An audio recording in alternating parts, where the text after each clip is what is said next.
Hello everyone, I am MANO Scaling, and I am here to help you today. I know you use this video to fall asleep, so before that, please like the video and subscribe to the channel, and also tell me where you are from and what time you are watching. Now get comfortable and relax.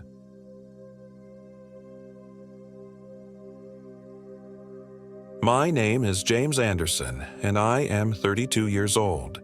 This happened in the spring of 2023 at Black Mesa State Park in the Oklahoma Panhandle. I never should have gone back to Black Mesa. The invitation had seemed innocent enough.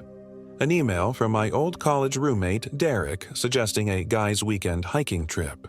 Just like old times, he'd written. We could all use a break from the grind.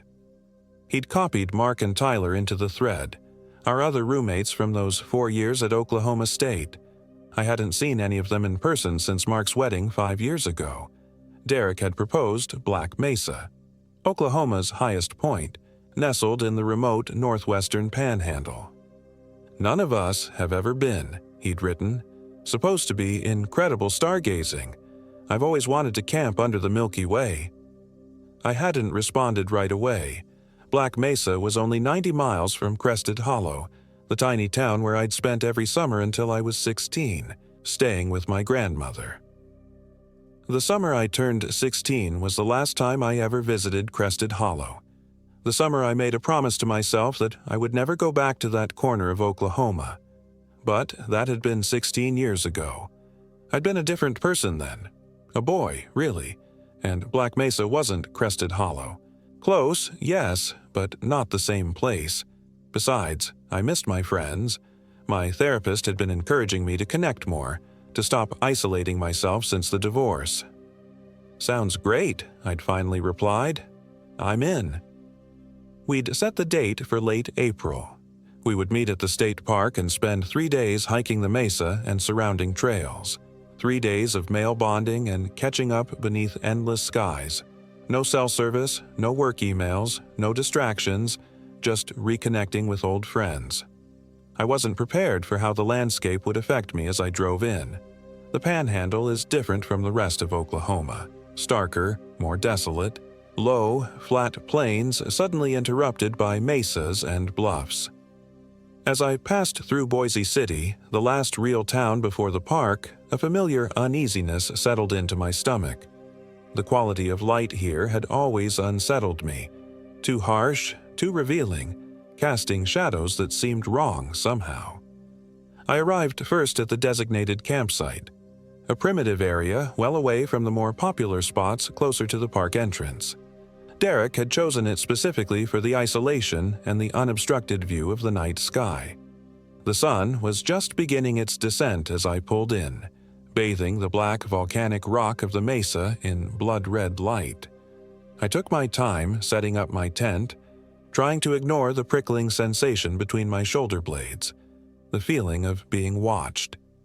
Mark arrived next, his gleaming SUV a stark contrast to my practical sedan. He'd put on weight since I'd last seen him, his formerly athletic frame now softened around the middle. But his smile was the same, broad and genuine, crinkling the corners of his eyes. James, man, it's been too long. He wrapped me in a bear hug that momentarily chased away my uneasiness. Good to see you, Mark. How's Sarah and the kids? Growing like weeds. He pulled out his phone to show me pictures of his twin daughters, now in elementary school. Sarah was thrilled to have me out of her hair for a weekend, said she was going to drink wine and watch terrible reality TV without judgment.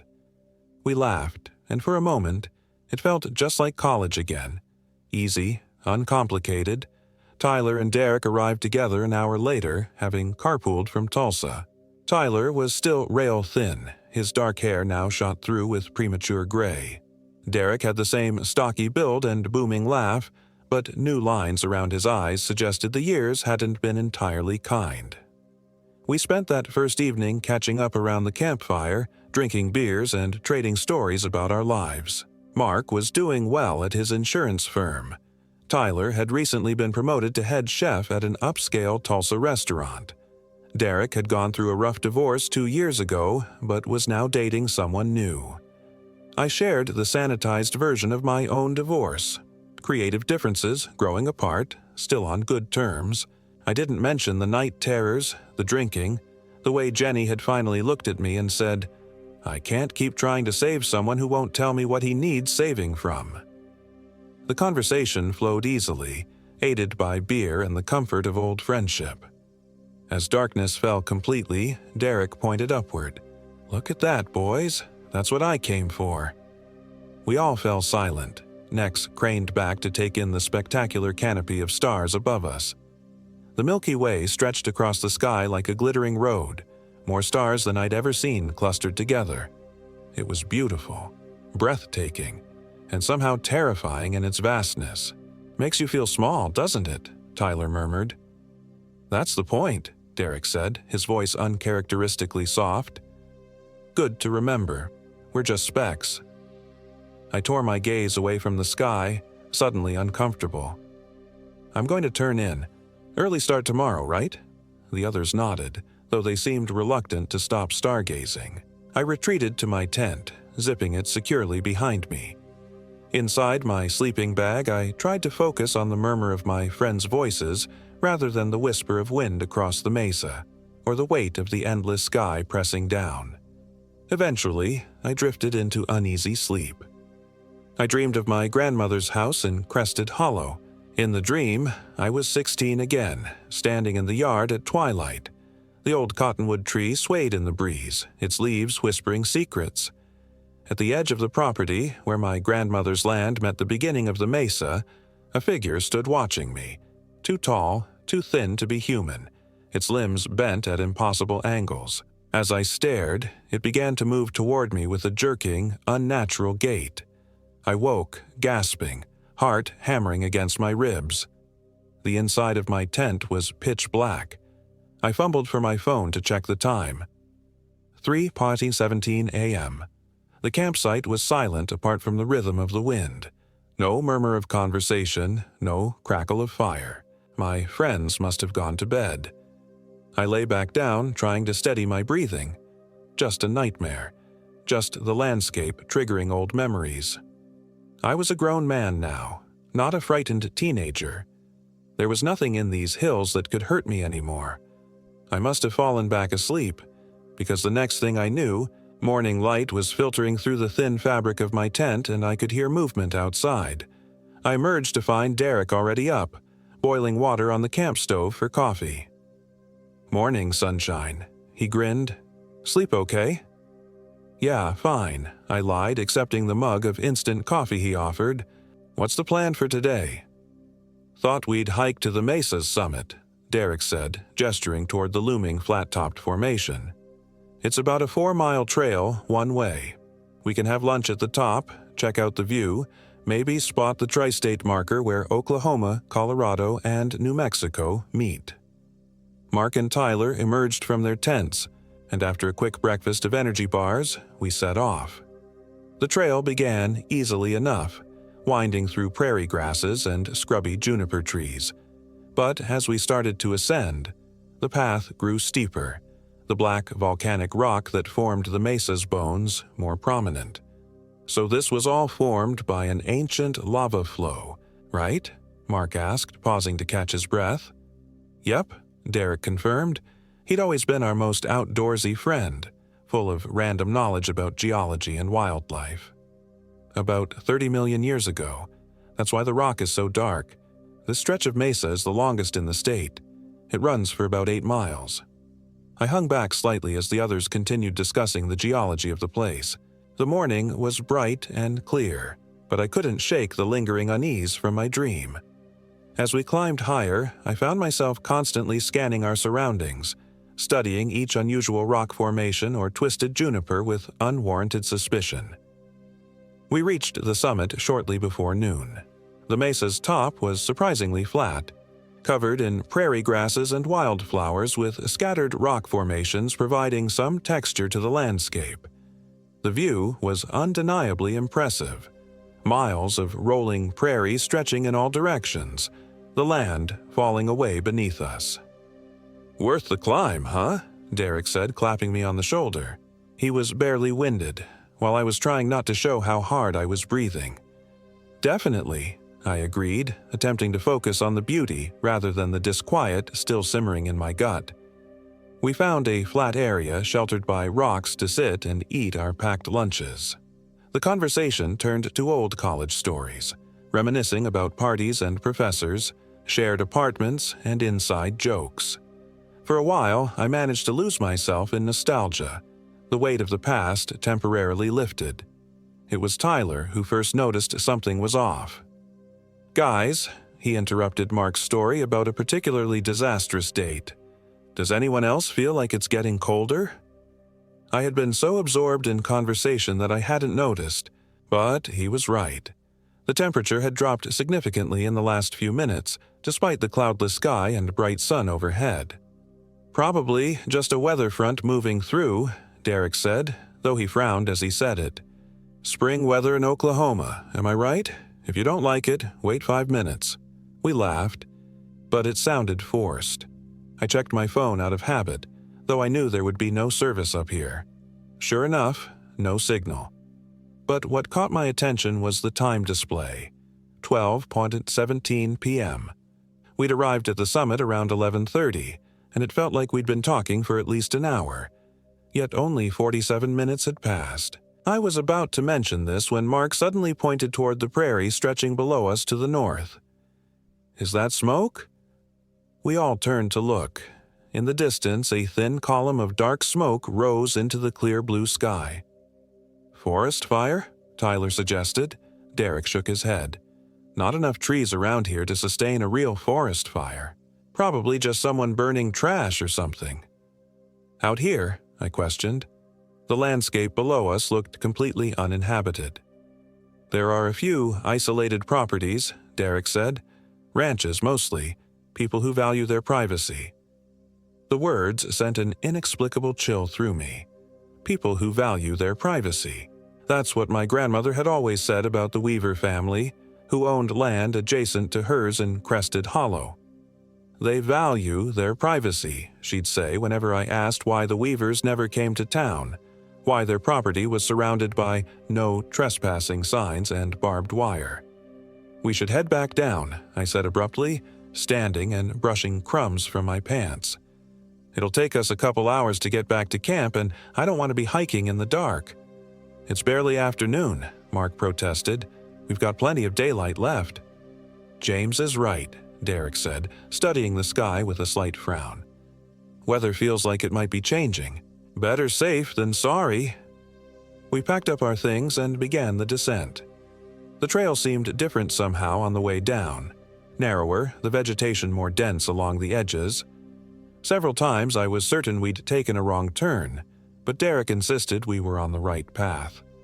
The sun had disappeared behind a bank of clouds that hadn't been there during our ascent, casting the landscape in grayish light. Without the sun's warmth, the air grew steadily colder. None of us had packed heavy jackets expecting typical Oklahoma spring weather. "This doesn't feel right," Tyler muttered as we picked our way down a particularly steep section. "Wasn't this part wider before?" "Trail always looks different going down than going up," Derek replied, but I caught the uncertainty in his voice. We'd been descending for over an hour when we reached an unfamiliar clearing. A large, flat rock sat in the center, surrounded by a circle of smaller stones. "Did we pass this on the way up?" Mark asked, voicing what we were all thinking. Derek pulled out his trail map, studying it with a deepening frown. "We must have taken a wrong turn somewhere. This isn't the main trail." "Great," Tyler sighed. "So we're lost." "Not lost," Derek insisted. "Just temporarily off course. The mesa isn't that big. As long as we keep heading down, we'll hit the base eventually." "And end up who knows how far from our campsite," Mark pointed out. As they debated the best course of action, I wandered toward the edge of the clearing. Something about the arranged stones bothered me. It didn't look natural. The circle too perfect, the central stone too deliberately placed. Beyond the clearing, the juniper trees grew thicker, their gnarled branches casting complex shadows on the ground. A movement caught my eye, something shifting between the trees, just at the edge of my vision. I peered into the shadows, trying to make out what it was. A deer, maybe, or a coyote. "Hello," I called out, immediately feeling foolish. If it was an animal, my voice would only frighten it away. But the movement came again, more deliberate this time. A figure stepped partially out from behind a juniper tree, still cloaked in shadow. Too tall to be a deer, too upright to be a coyote. "Guys," I called, not taking my eyes off the spot, "there's someone here." My friends fell silent, moving to join me at the edge of the clearing.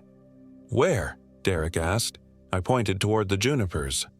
"There, behind that twisted tree." They all stared in the direction I indicated. "I don't see anyone," Mark said after a moment. I looked again. The figure was gone. "They were just there, I swear." "Probably just shadows," Derek suggested, but he sounded uncertain. "Light playing tricks." "It wasn't a shadow," I insisted. "Someone was watching us." An uncomfortable silence fell over the group. I could tell they thought I was overreacting, seeing things that weren't there. Maybe I was. But the prickling sensation between my shoulder blades had returned, stronger now, insistent. "Let's just figure out how to get back to camp," Tyler said finally. "It'll be dark in a few hours." Derek consulted his map again. "If we head southeast from here, we should intersect with the main trail eventually." We set off again, more subdued than before.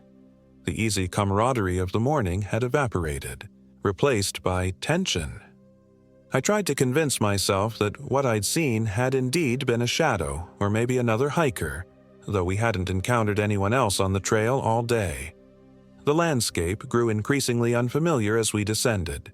The vegetation changed, becoming denser, the junipers interspersed with other trees I couldn't identify. The black volcanic rock gave way to lighter stone, more limestone than basalt. "Guys," Mark said hesitantly, "I don't think we're on Black Mesa anymore." He was right. The terrain didn't match what we'd climbed earlier. Instead of the distinctive flat-topped mesa, we were descending what appeared to be a more traditional hill or bluff. Derek stopped, his expression a mixture of confusion and concern. "This doesn't make sense. We've been heading downhill the whole time." "So, where the hell are we?" Tyler demanded. Before Derek could answer, a sound drifted up from below us. A long, low tone that might have been a horn or whistle. It echoed strangely, seeming to come from multiple directions at once. "What was that?" Mark asked, his voice barely above a whisper. "Someone signaling?" Derek suggested, but he didn't sound convinced. The sound came again, longer this time, with a mournful quality that raised the hair on my arms. It wasn't mechanical, not a car horn or emergency siren. It had an organic quality, like a wind instrument or perhaps a human voice, stretched and distorted. "Hello?" Derek called out. "Is someone there? We're a bit turned around up here." His voice echoed down the hillside, met only with silence. Then, just as we were about to continue moving, there came a response. Not a call or a word, but the same long, low tone. Closer now. "I don't like this," Tyler muttered. "Let's go back up, try to find the real trail." "Back up to where?" Mark asked. "We don't know where we are." The sun was definitely lower now, the shadows lengthening around us. The temperature continued to drop, and I shivered in my light jacket. The air felt wrong somehow, too thick, too still, despite the occasional gust of cold wind. "Look," Derek said suddenly, pointing downhill. "There's a structure of some kind down there." I followed his gesture and saw it, a small cabin or shed, partially hidden among trees about a quarter-mile below us. Smoke rose from what appeared to be a chimney. "Thank God," Mark sighed. "Maybe they can point us in the right direction." "I don't know," I said, the uneasiness in my stomach intensifying. "We don't know who's down there." "It's got to be better than wandering around lost as it gets dark," Derek reasoned. "Come on." He started downhill toward the structure, Mark close behind him. Tyler hesitated, looking at me questioningly. "I really don't think this is a good idea," I said quietly. "You want to stay up here alone?" Tyler asked. He had a point. As uncomfortable as I was with approaching the strange cabin, the thought of being left alone on the hillside as darkness fell was worse. Reluctantly, I nodded, and we followed the others downhill. As we drew closer, details of the structure became clearer. It wasn't a proper cabin, but more of a large shed or workshop, constructed of weathered wood that had gone gray with age. The single window we could see was covered from the inside, allowing no view of the interior. Smoke continued to drift from the stone chimney, suggesting occupancy. About 50 yards from the structure, Derek paused and called out again. "Hello, anybody home? We're hikers, got a bit lost. Could use some directions." For several long moments, there was no response. Then the door of the shed swung open with a long, rusty creak. A figure stepped out, a man, tall and gaunt, dressed in faded overalls and a flannel shirt despite the growing chill.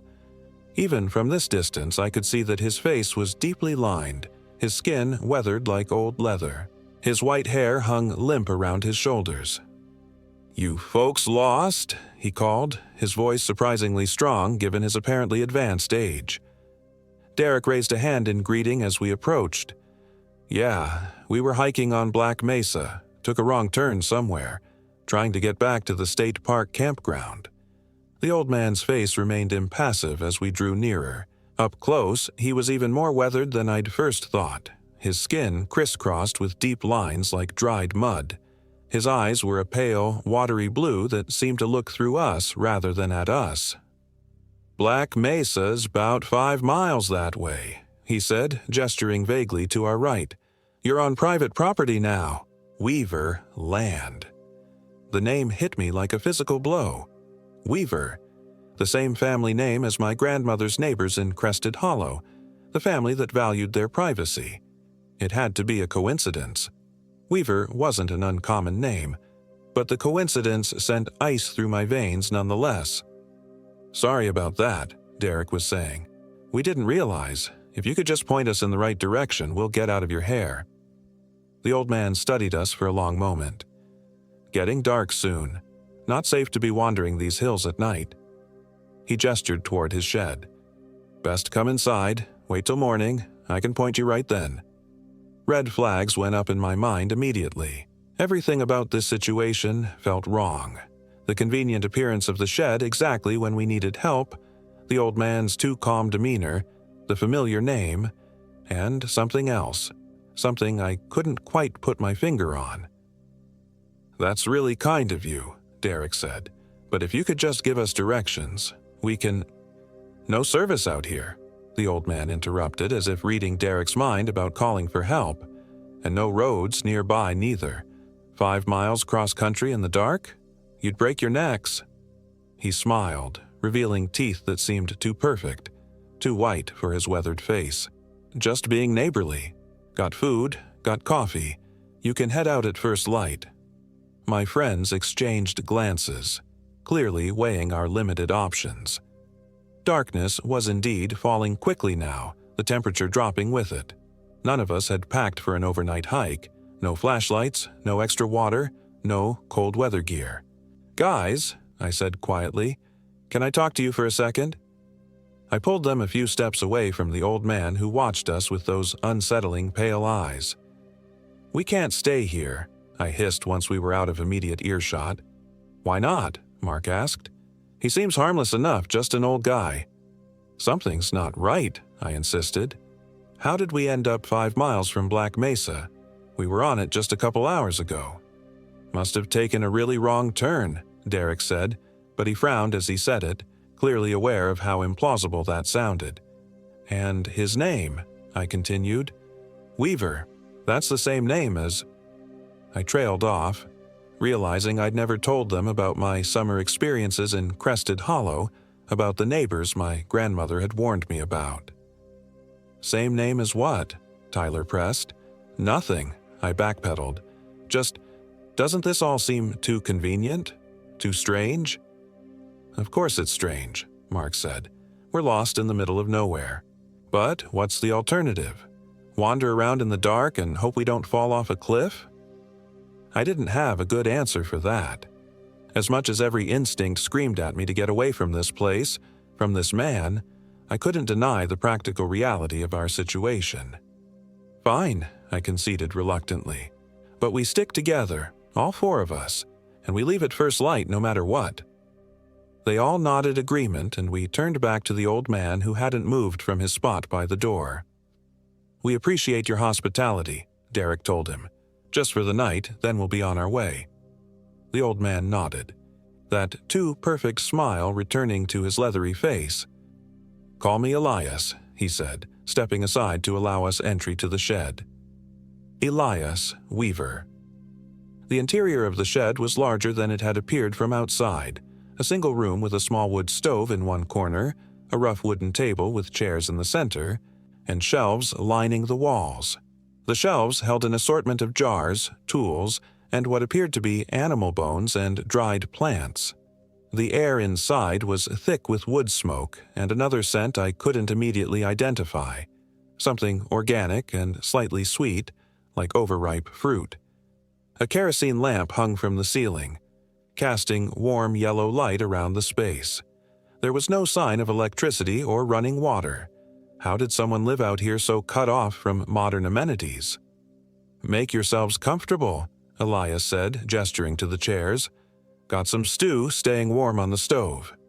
We awkwardly arranged ourselves around the table while our host busied himself with ladling stew from a large pot into wooden bowls.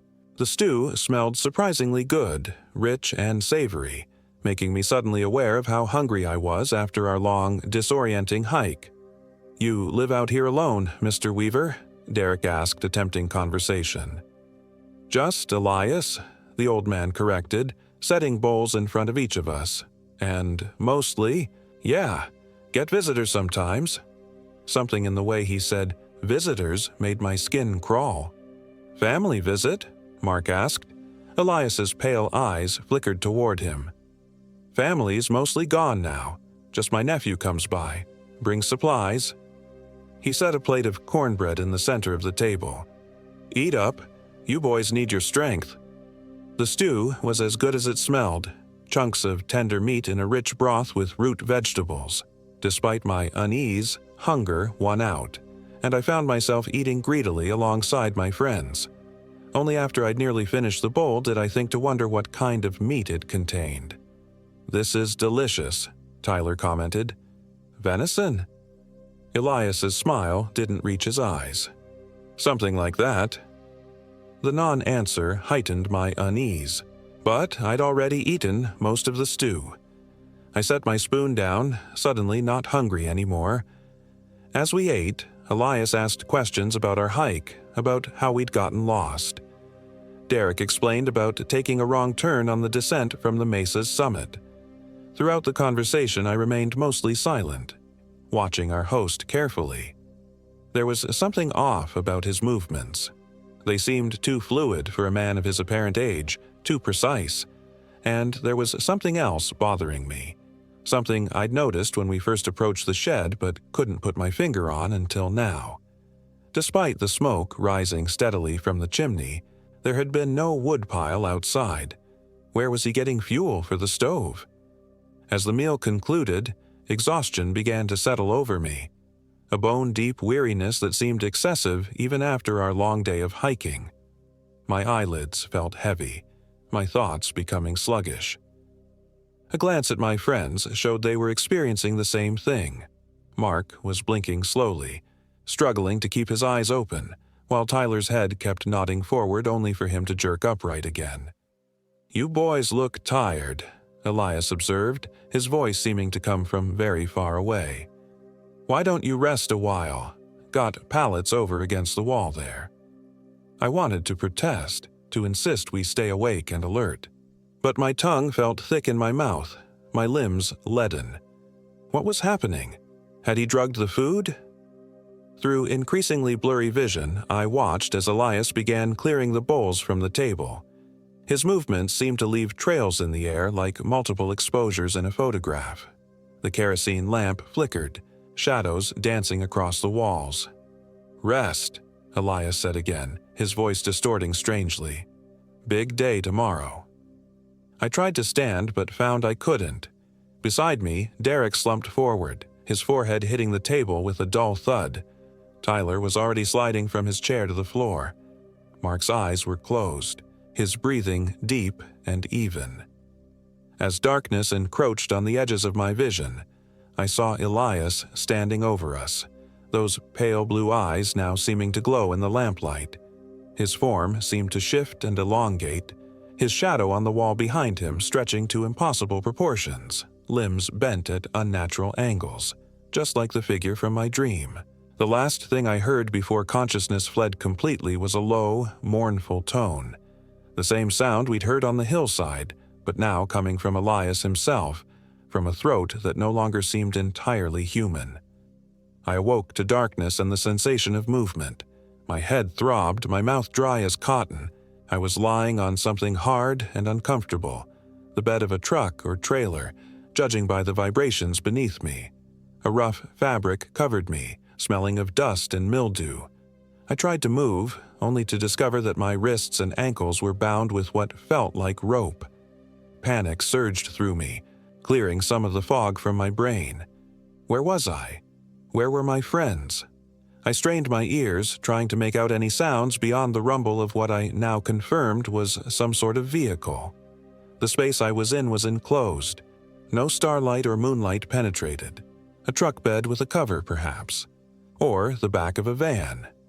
I tried to call out, but found my mouth was gagged with a cloth that tasted of dirt and something metallic.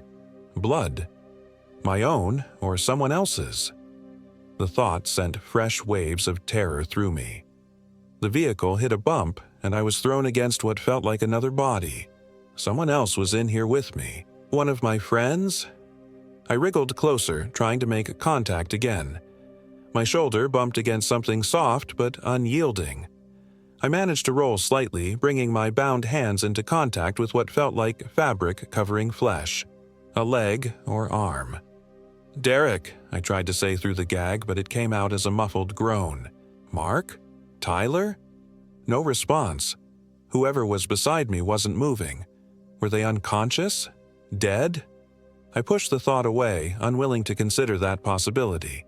I had no way to track time in the pitch darkness, but it felt like we traveled for hours. The terrain was rough, the vehicle jostling frequently, suggesting we were off-road.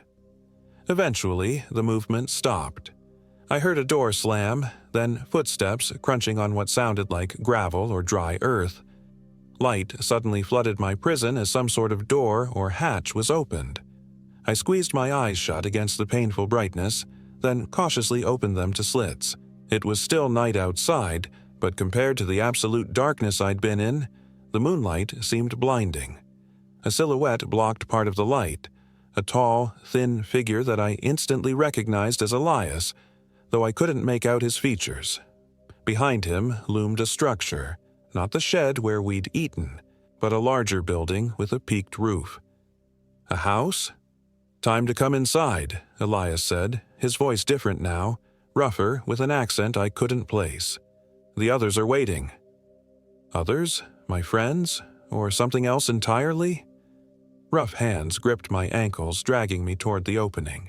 As I slid across the surface beneath me, I caught a glimpse of who I'd been lying next to.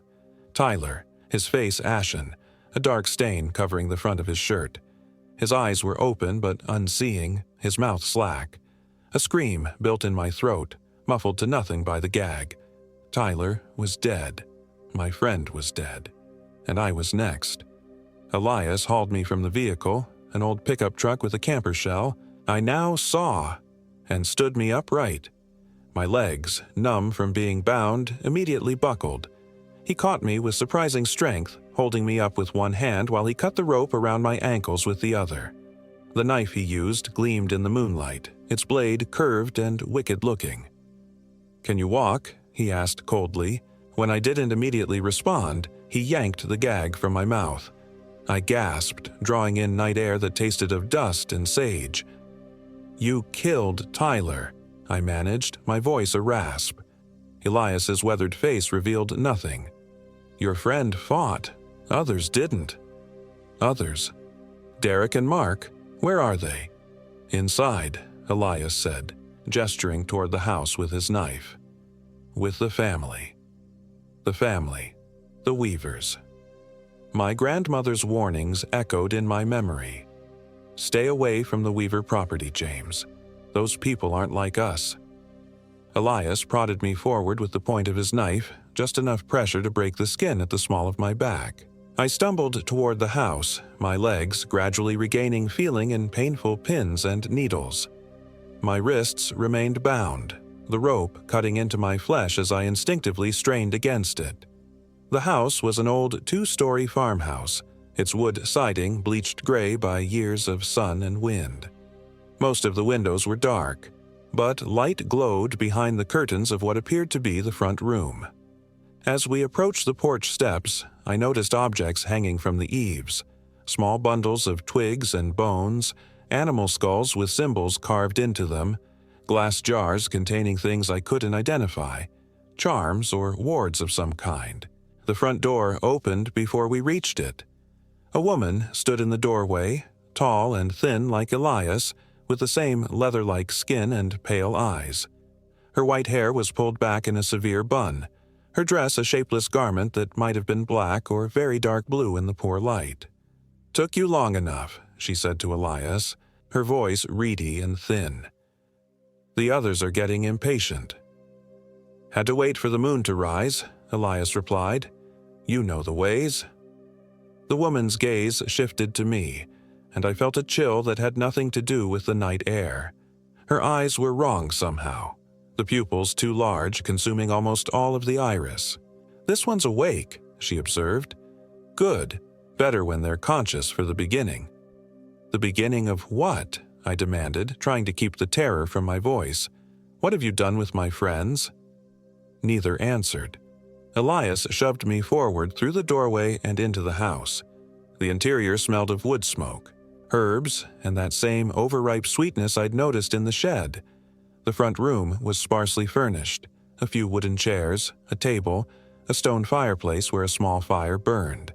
Bundles of dried plants hung from the ceiling beams, and the walls were decorated with more animal skulls and what looked like tribal masks.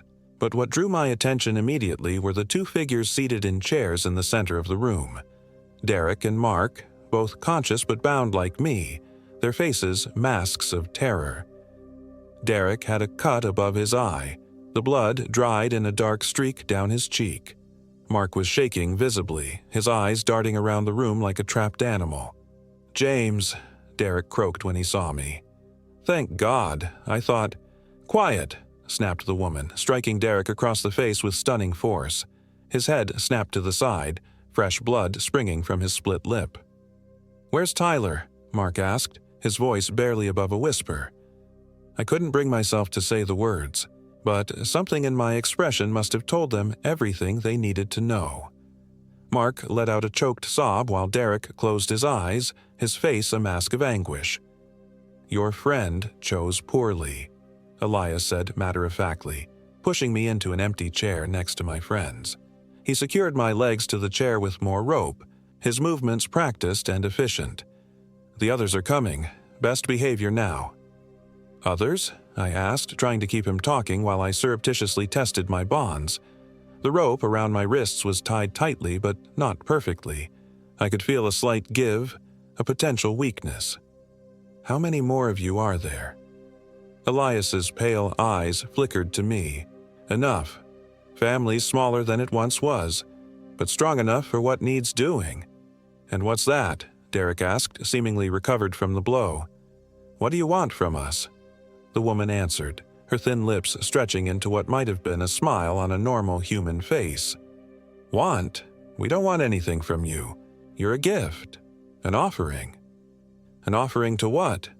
Mark's voice cracked with fear. Neither Elias nor the woman answered. Instead, they moved around the room, lighting more candles and adjusting the strange decorations. I took the opportunity to lean closer to Derek. "We need to get out of here," I whispered, stating the obvious. "They killed Tyler."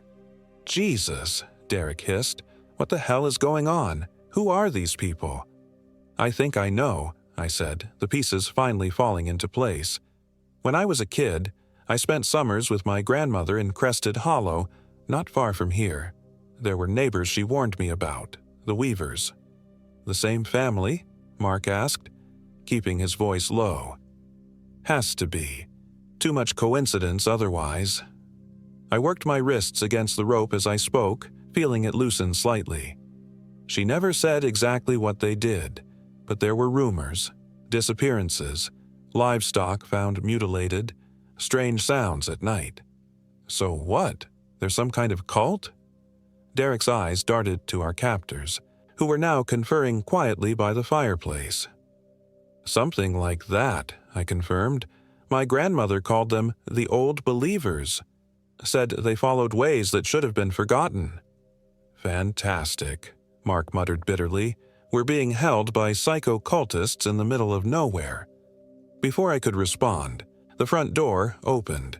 3 more people entered. A middle-aged man with the same gaunt build and leathery skin as Elias, a younger woman who might have been in her 30s, and most disturbingly, a child of perhaps 10 or 11. All had the same pale eyes and moved with the same unnervingly fluid grace. The circle is almost ready, the middle-aged man announced. Moon's at the right height. Good, Elias replied. Mabel, bring the tools. Isaac, the book. The older woman, Mabel apparently, disappeared through a doorway, returning moments later with a wooden box. The middle-aged man, Isaac, retrieved a large, leather-bound volume from a shelf near the fireplace. What's happening? Mark asked, panic rising in his voice. Please, just let us go. We won't tell anyone, I swear. Hush now, the younger woman said, her voice surprisingly gentle. She approached Mark, laying a cold hand against his cheek. It'll be over soon, and you'll be part of something greater. Mark recoiled from her touch. Don't touch me. She withdrew her hand, that same unsettling, almost smile on her face. We're ready, she announced to the others. Everything happened quickly after that.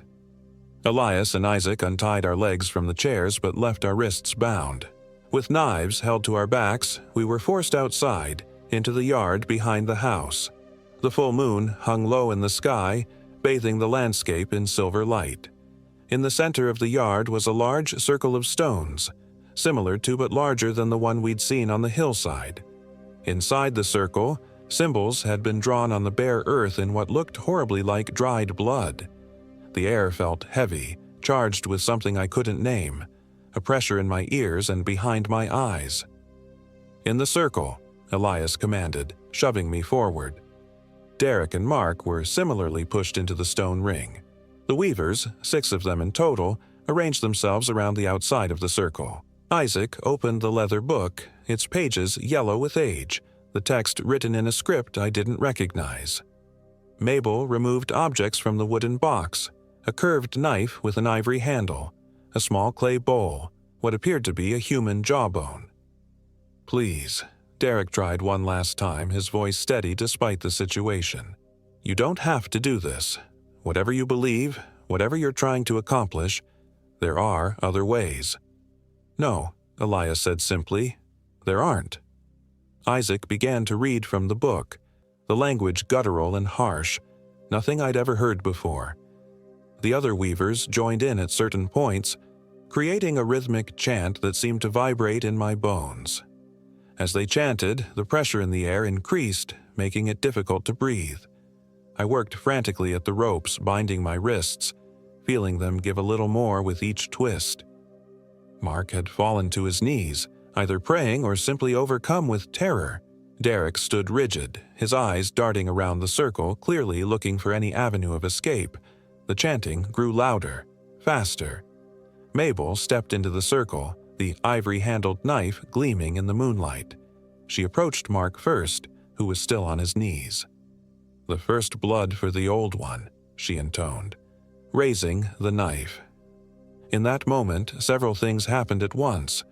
The ropes around my wrists finally gave way, freeing my hands. Derek, seeing what was about to happen to Mark, lunged at Mabel with a roar of defiance.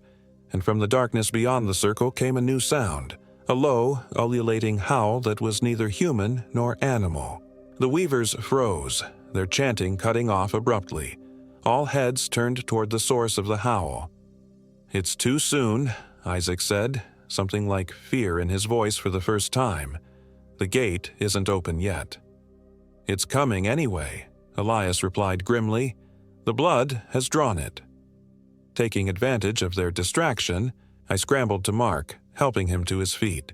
Derek had managed to knock the knife from Mabel's hand, but the other weavers were closing in. "Run!" I shouted, pushing Mark toward the gap between Elias and the younger woman. "Into the trees!" Derek didn't need to be told twice. He shoved Isaac aside and bolted through the opening, Mark right behind him. I moved to follow them but was tackled from behind. The child, showing strength no child should possess, had launched herself onto my back, fingers clawing at my eyes. I threw myself backward, crushing her between me and the ground.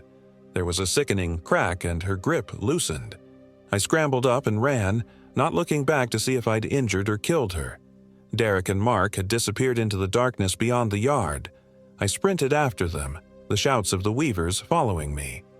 The moon provided just enough light to avoid running face first into trees, but not enough to see any clear path. I ran blindly, driven by pure terror, only sure that I needed to get as far from that house, that circle, as possible. The howl came again, closer now. It didn't sound like it was coming from the house or the weavers. It was moving, following us through the trees. I caught a glimpse of movement ahead. Derek or Mark. I hoped. "Wait," I called, trying to keep my voice low enough not to carry back to our pursuers. The figure paused, turning. It was Derek, his face pale in the moonlight. "James, where's Mark?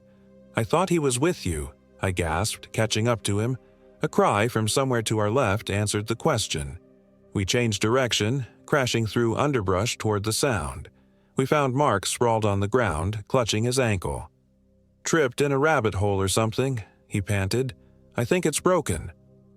Derek and I hoisted him up between us, supporting his weight as we continued to move, slower now. Behind us, I could hear the weavers, shouts and the crashing of bodies through foliage. "They're gaining on us," Derek said grimly. "Keep moving," I urged. "There's got to be a road somewhere, or another house, normal people." The howl sounded again, closer than ever. It was followed by a scream, human this time, filled with terror and pain. One of the weavers? I didn't stop to wonder. We stumbled on through the darkness, Mark groaning with each step despite his efforts to remain quiet. The trees began to thin, giving way to scrubby grassland. In the distance, I could make out what looked like a road, a pale line cutting through the darkness. "There," I gasped, pointing. "A road."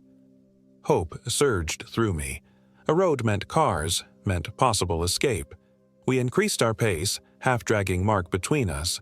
We were perhaps 50 yards from the road when I heard it, a sound like heavy breathing, directly behind us. I turned, expecting to see Elias or one of the other weavers. What I saw instead defied description.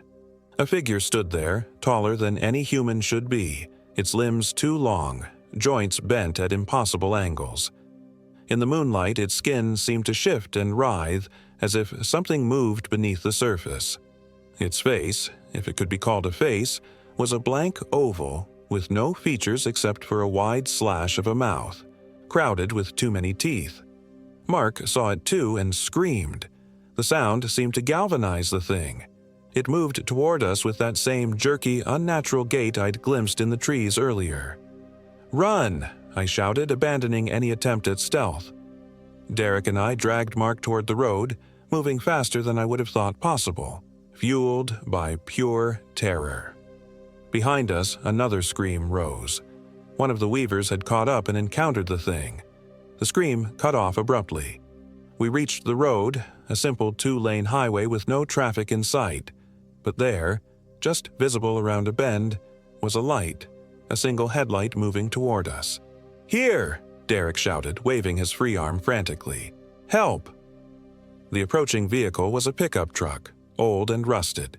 It slowed as it approached us, the driver clearly trying to make sense of three disheveled men in hiking clothes appearing on a remote highway in the middle of the night. "Please stop," I prayed under my breath. "Please, please stop." The truck rolled to a halt beside us. The driver's window cranked down, revealing a weathered face beneath a battered cowboy hat. An older man, his expression a mixture of concern and wariness. "Y'all all right?" he asked, taking in our wild appearance. "No," Derek answered honestly. "We need help.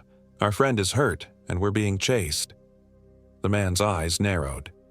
"Chased by what?" I glanced back the way we'd come. The thing was there, at the edge of the road, its form seeming to bend and distort in the truck's headlights. The man followed my gaze, his eyes widening.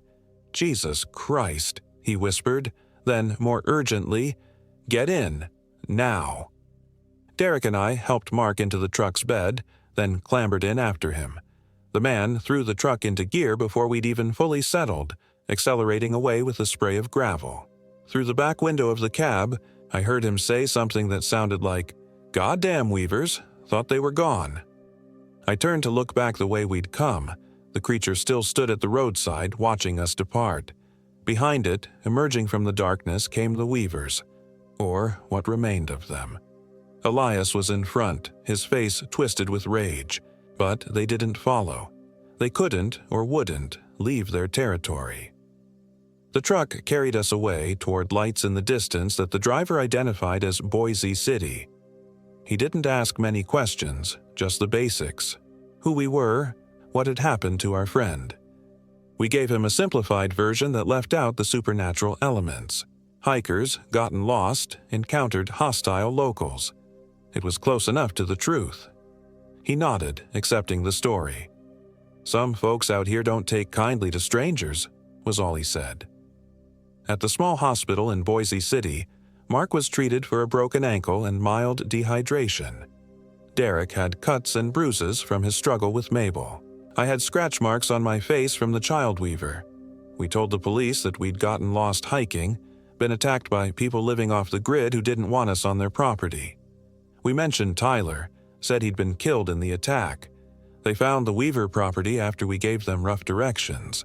Found Tyler's body too, along with others, remains in various states of decomposition, some with evidence of ritual markings or mutilations. They found the Weavers as well, or most of them, dead, torn apart by what the official report called wild animals.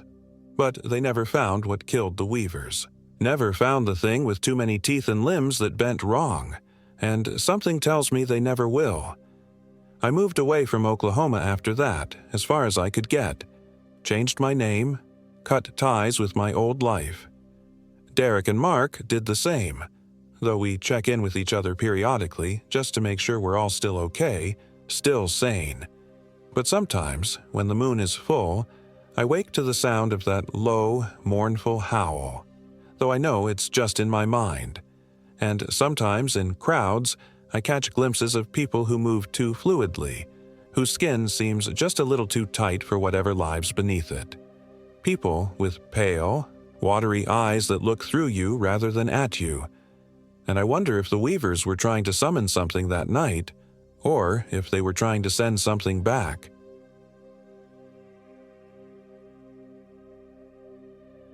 My name is Angela Roberts, and I am 32 years old.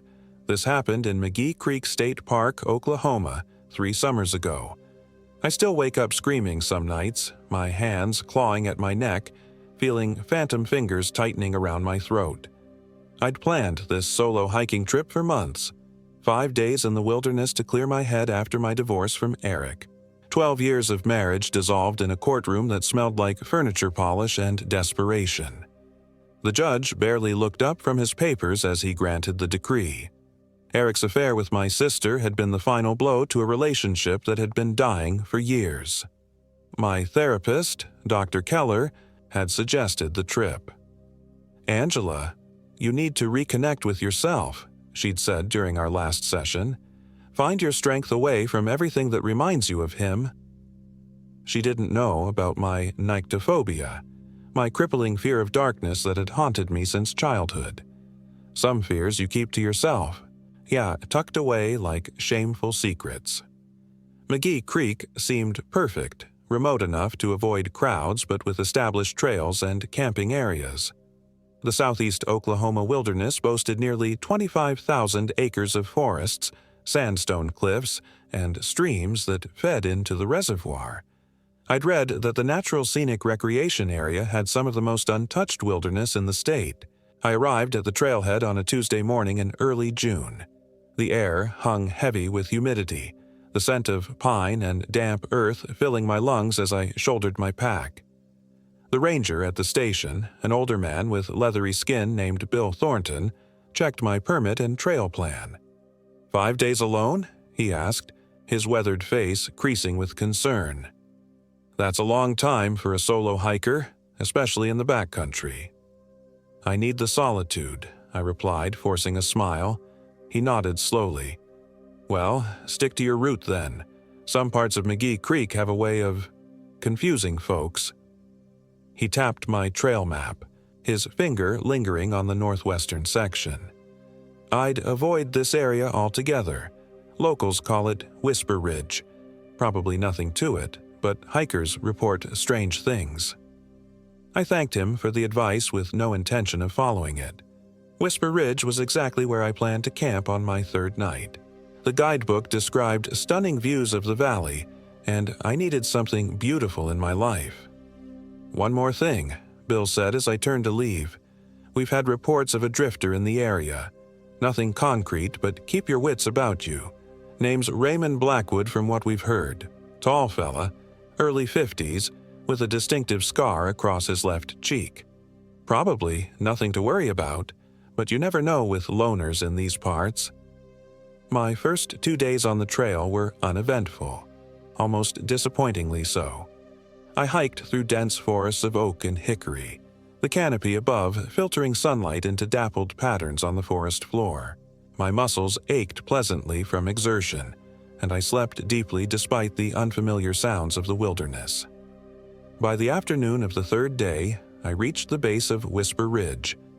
The trail narrowed as it wound upward, becoming steeper and less defined. The forest seemed to close in around me, the trees growing closer together, their branches intertwining overhead like grasping fingers. The silence struck me first. No birdsong, no rustling leaves, just the sound of my own breathing and footsteps. I checked my phone. No signal, as expected. My GPS device showed I was on course, but something felt wrong. The air had grown oddly still, and the temperature seemed to drop with each step I took. I nearly turned back then. Something primitive stirred in my brain, urging me to retreat. But pride kept me moving forward. I wouldn't let fear dictate my actions. Not anymore. The campsite I'd chosen sat in a small clearing near the ridge's peak. By the time I reached it, shadows had lengthened across the forest floor, and I hurried to set up my tent before darkness fell. As I hammered the last stake into the ground, I noticed something odd. A circle of stones about 20 feet from my tent, arranged too perfectly to be natural. In the center lay the blackened remains of a fire, seemingly recent. Someone else had camped here, despite this area being off the main trails. I shivered, remembering Bill's warning about the drifter. As twilight deepened into dusk, I built my own fire, finding comfort in the mundane task of arranging kindling and striking matches. The flames caught quickly, crackling and sending sparks upward into the darkening sky. I heated a packet of dehydrated beef stew over my portable stove and ate while watching the fire, trying to ignore the growing darkness beyond its light. That's when I first heard the whispering. At first, I thought it was just the wind through the trees or the crackling of my fire, but as I listened more intently, I could make out what sounded like words. Too faint to understand, but unmistakably human. I stood up quickly, scanning the perimeter of my campsite. "Hello, is someone there?" My voice sounded thin and frightened in the vast darkness. No one answered, but the whispering stopped abruptly. I sat back down, closer to the fire, and pulled out my knife, a 4-inch folding blade that had been a gift from my father years ago. Always be prepared, he'd told me. I'd rolled my eyes then, but now I was grateful for his paranoia. Sleep came fitfully that night. I kept jolting awake, convinced I'd heard footsteps or voices just outside my tent. Each time I unzipped the flap and peered out, I saw nothing but darkness and the dying embers of my fire. By morning, I was exhausted and on edge. I decided to explore the ridge before breaking camp. The view from the top was as spectacular as the guidebook had promised. Rolling hills covered in dense forest stretching toward the reservoir in the distance. The beauty almost made me forget my unsettling night. Almost. Because there, carved into the trunk of an old oak tree at the ridge's edge, was a crude symbol. A circle with a jagged line through it, like a lightning bolt splitting an eye. The carving looked fresh, the exposed wood still pale against the dark bark. Below it, someone had etched words. "She is watching." My heart hammered against my ribs. I told myself it was just graffiti, probably teenagers or other hikers trying to scare people. But as I turned to head back to my camp, I saw something that made my blood freeze. Footprints in the soft earth. They hadn't been there when I walked up. They led from the tree to the edge of the ridge, then back toward my campsite. I ran back to my tent, adrenaline coursing through my veins. Nothing seemed disturbed, but I packed quickly, my hands shaking as I rolled my sleeping bag and collapsed the tent. I needed to get off this ridge. I was so focused on packing that I didn't immediately notice the silence. Not just quiet, but absolute silence, as if the forest itself was holding its breath. Then I heard it, a soft, shuffling sound coming from the trees behind me. I turned slowly, my knife gripped tightly in my hand. A figure stood at the edge of the clearing, partially hidden by the shadow of a large pine, tall and gaunt, dressed in what looked like dirty hiking clothes. I couldn't make out the face clearly, but I could feel their eyes on me. "Who's there?" I called out, my voice steadier than I expected. "This is a designated campsite. I have a permit." The figure didn't move or respond for a long moment. Then, a voice, raspy and low, as if rarely used. "You shouldn't be here." The figure shifted slightly, and I caught a glimpse of his face, weathered and lined with several days' worth of stubble. A jagged scar ran from his left eye down to his jaw. "This is her place. She doesn't like visitors." Raymond Blackwood. The drifter the ranger had warned me about. I raised my knife higher. "I'm leaving now. Just stay back." He tilted his head, studying me with unsettling intensity. "Too late for that. She's already noticed you. Heard you." He pointed to my tent. "Marked you." I glanced back at my tent and felt my heart stop. On the green nylon, now clearly visible in the morning light, was the same symbol I'd seen carved into the tree. A circle with a lightning bolt through it, drawn in what looked like mud or ash. When I turned back, Blackwood was gone. I finished packing in a panic, stuffing gear haphazardly into my backpack. I needed to get back to the ranger station and report the encounter.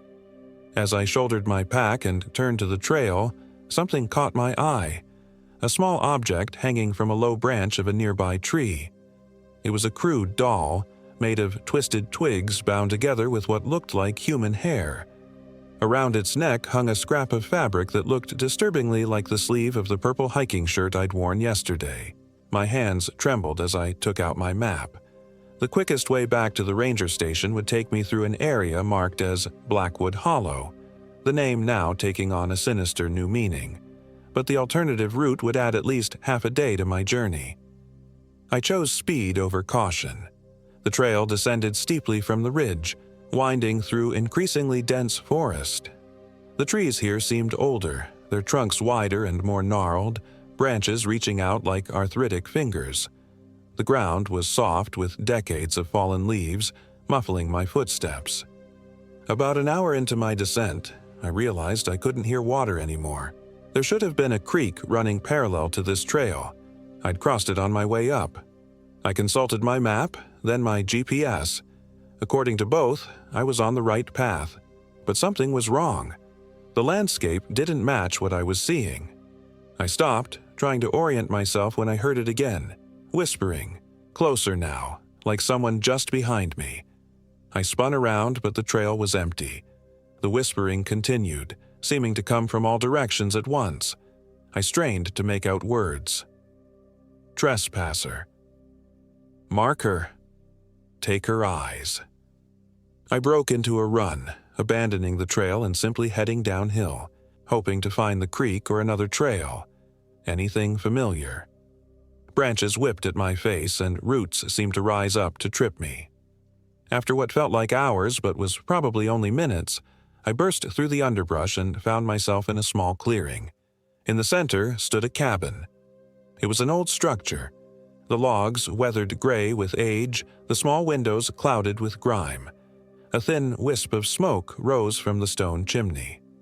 Someone was inside.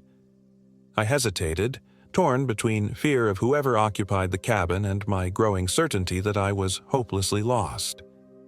The decision was made for me when the cabin door creaked open. A woman stepped onto the porch. She was small and hunched, her face deeply lined, her gray hair hanging in limp strands around her shoulders. She wore a faded floral dress that might once have been blue, now patched in several places. Her eyes, though, her eyes were startlingly clear and sharp, fixing on me with unnerving intensity. "Well," she said, her voice surprisingly strong, "looks like you took a wrong turn, girl." She smiled, revealing teeth that were too white and even for her weathered face. "I'm Martha Blackwood. You must be tired. Come inside." Blackwood, the same name as the drifter. Related? My instincts screamed at me to run, but I had no idea which direction would lead me back to safety. "I'm just trying to get back to the ranger station," I said, keeping my distance from the porch. "If you could point me in the right direction, I'd appreciate it." Martha's smile never wavered. "Can't send you off all tired and frightened like this. Come in for some tea. I'll draw you a map." She turned and went inside, leaving the door open in invitation. I approached slowly, one hand on my knife. The interior of the cabin was dimly lit by oil lamps and a fire in the stone hearth. The single room was cluttered but clean, with bundles of dried herbs hanging from the rafters and shelves lined with jars of unidentifiable contents. Martha gestured to a wooden chair at a small table. "Sit. The water's already hot." I perched on the edge of the chair, ready to bolt if necessary. Martha busied herself at the wood stove, her back to me. I took the opportunity to glance around, looking for a map or anything that might help me navigate. My eyes fell on a small shelf above the hearth. On it sat several objects: a tarnished silver hand mirror, a child's worn teddy bear, a man's wristwatch with a cracked face, and a woman's driver's license. I squinted, trying to make out the name on the license. Martha set a steaming mug in front of me, breaking my concentration. The tea smelled strongly of mint and something else I couldn't identify, something earthy and bitter. "Drink," she said, sitting across from me. "It'll settle your nerves." I wrapped my hands around the mug but didn't drink. "Your last name is Blackwood. I met a man earlier, Raymond Blackwood. Is he your—" "My son," she interrupted, her expression hardening. "Raymond doesn't take well to strangers. Did he frighten you?" He said she doesn't like visitors, that I'd been marked. The words tumbled out before I could stop them. Martha's eyes narrowed slightly. "Did he now?" She reached across the table suddenly, her bony fingers grasping my wrist with surprising strength. "Let me see your hand." Before I could pull away, she turned my palm upward and traced the lines with one crooked finger. "Ah," she breathed, "you've been touched by grief. Recently widowed?" "Divorced," I corrected, trying to withdraw my hand. She held firm. "And something else?" She leaned closer, her eyes fixed on my palm. "You're afraid of the dark, aren't you, Angela?" I froze. "How do you know my name?" Martha smiled again, releasing my hand. "You told me when you came in." She nodded at the untouched tea. "Drink before it gets cold." I hadn't told her my name, I was certain of it. I stood up abruptly, nearly knocking over the chair. I need to go. Please, just tell me how to get back to the trail." Martha sighed, reaching into a pocket of her dress. She pulled out a folded piece of paper and smoothed it on the table. It was a hand-drawn map of the area, far more detailed than my printed one. "We're here," she said, pointing to a small X in a blank area, well off any marked trail. "You want to go here." Her finger moved to what I recognized as the ranger station, impossibly far from our location, but night will be falling soon. These woods aren't safe after dark. As if on cue, I glanced toward the window and saw the light was already fading. How was that possible? It had been morning when I fled my campsite. "What happened to the day?" I whispered, more to myself than to her. Martha's expression softened with what looked like genuine sympathy. Time works differently in Whisper Woods, especially for those who've been marked. A chill ran down my spine. Marked by what? Instead of answering, Martha went to a trunk in the corner and pulled out a blanket. "You'll stay here tonight. Tomorrow at first light I'll show you the way out." Part of me wanted to refuse, to leave immediately despite the encroaching darkness. But the thought of being in those woods at night, lost and alone, was worse than staying with this strange woman. "All right," I agreed reluctantly, "just for tonight." Martha nodded, seeming pleased. "I'll make us some supper. My Raymond might join us if he's of a mind." As she busied herself at the stove, I studied the map she'd drawn. It showed features I hadn't seen on my official map, a formation called Witch's Fingers, a pond labeled Still Water, and, most disturbingly, an area marked the Feeding Ground. My campsite on Whisper Ridge was clearly marked with the same circular symbol I'd seen drawn on my tent. "Who is she?" I asked suddenly. "The one Raymond said noticed me?" Martha's hands stilled for a moment. "We call her the Lady of Whispers. She's been in these woods longer than any living memory." She turned to face me, her expression grave. "Some say she was a witch, hung by settlers back in the 1800s. Others say she's something older, something that was here before people came. You're talking about a ghost." I couldn't keep the skepticism from my voice. Martha laughed, a harsh sound like dry leaves crumbling. "Oh, child, the lady ain't no ghost. Ghosts can't mark the living. Ghosts can't change the paths or bend time." She stirred something in a pot that smelled surprisingly good. "The lady is as real as you or me, just made of different stuff." The door opened before I could respond. Raymond Blackwood stepped inside, bringing with him the smell of earth and pine. His eyes found mine immediately, his expression unreadable. "You brought her here?" he asked his mother, his voice accusing. "She was lost," Martha replied calmly. "The lady led her to us." Raymond's jaw tightened. "You know what that means, Mother." "I know," Martha snapped. "We'll discuss it later. Now wash up for supper." The meal was rabbit stew with wild onions and some kind of tuber I didn't recognize. Despite my anxiety, I was starving and ate 2 full bowls.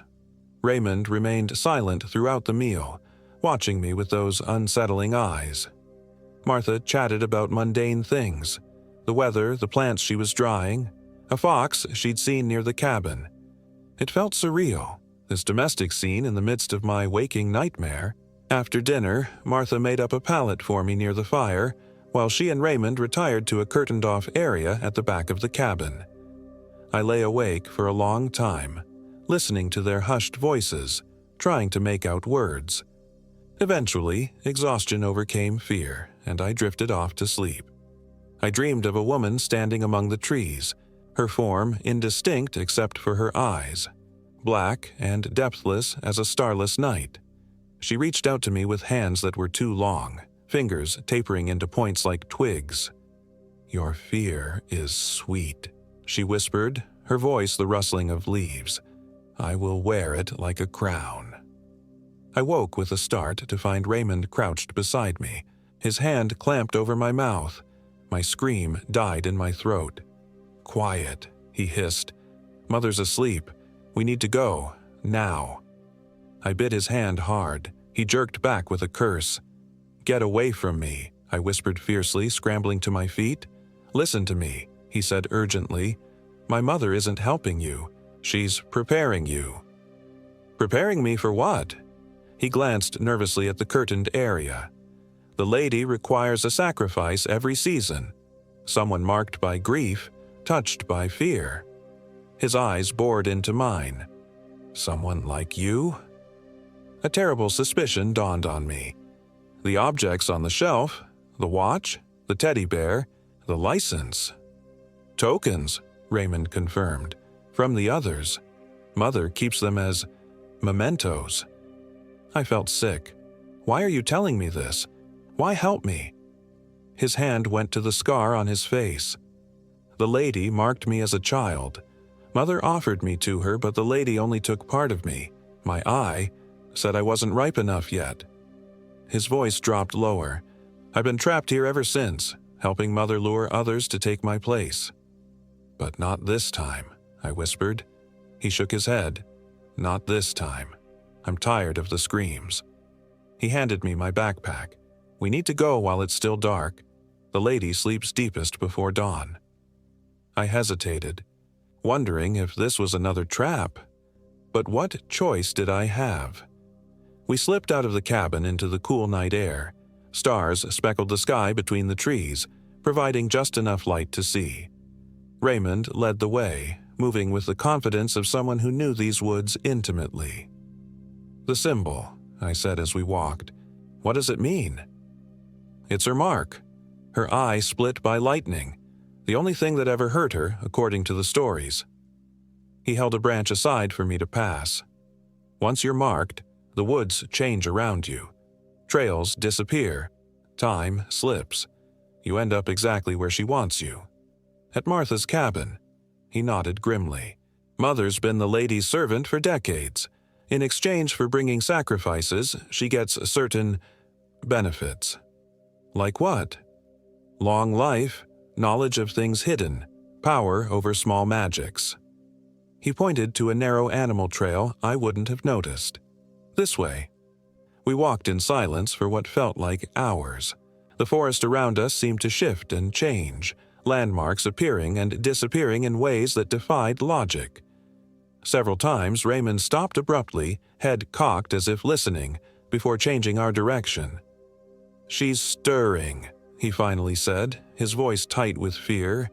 "We need to hurry." The first hint of dawn lightened the eastern sky as we climbed a steep embankment. At the top, Raymond pointed to a faint light in the distance. "The ranger station, maybe half a mile." He handed me the map Martha had drawn. "Follow this exactly. Don't stray, no matter what you hear or see." "You're not coming." He shook his head, his hand again touching his scarred cheek. "I can't leave. I've tried. The lady always pulls me back." His eyes met mine, pleading. "But you can. You're not fully marked yet." A sound reached us then, a woman's voice calling my name. Not Martha's voice, something older, colder. "Go," Raymond urged, giving me a push. "Run, and don't look back." I ran. The light grew brighter as I followed the path Raymond had shown me. Behind me, I heard a man's scream. High and terrible, cutting off abruptly. I wanted to stop, to go back, but Raymond's warning echoed in my mind. "Don't look back." The whispering started again. All around me, unintelligible but urgent. The trees seemed to bend toward me, branches reaching like grasping hands. The ground beneath my feet grew soft, trying to pull me down. I fought through it all, focusing only on the growing light ahead. My lungs burned, and my legs felt like lead, but I didn't stop. Finally, mercifully, I broke through the tree line into the ranger station parking lot. The early morning sun bathed everything in golden light, and a ranger was just unlocking the station door. It was Bill Thornton, the same ranger who had checked my permit 5 days earlier. 5 days? I'd been scheduled to return today anyway. Bill looked up in surprise as I staggered toward him. "Ms. Roberts, you all right? You look like you've seen a ghost." I collapsed onto the station's front steps, gasping for breath. "There's a woman in the woods," I managed between gulps of air.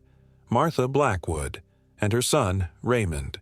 They're doing something terrible out there." Bill's face drained of color. "Martha and Raymond Blackwood?" He sat down heavily beside me. "That's not possible." "I just spent the night in their cabin," I insisted. "Raymond helped me escape this morning." Bill shook his head slowly. "Martha Blackwood and her son died in 1973. Their cabin burned to the ground with them inside it." He ran a hand over his face. "It was before my time, but it's a local legend. They say Martha was a witch who made sacrifices to something in the woods." I felt the world tilt beneath me. "No, that's not—" "I was there. I ate her stew. I slept by her fire." Bill studied my face for a long moment, then sighed. "You're not the first hiker to come out of those woods with stories about the Blackwoods, especially ones who camp on Whisper Ridge." He stood up. "Come inside. You need water and rest. Then we'll talk about what really happened out there." I followed him numbly into the station.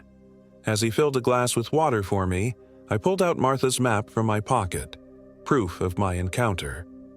The paper was blank. Bill drove me back to my car once I'd calmed down.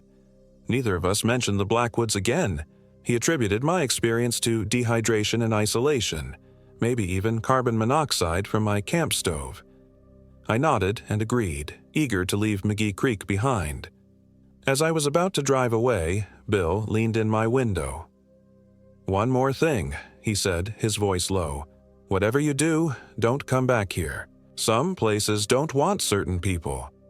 His eyes held mine meaningfully, especially people marked by grief and fear. My blood ran cold. Those were Martha's exact words.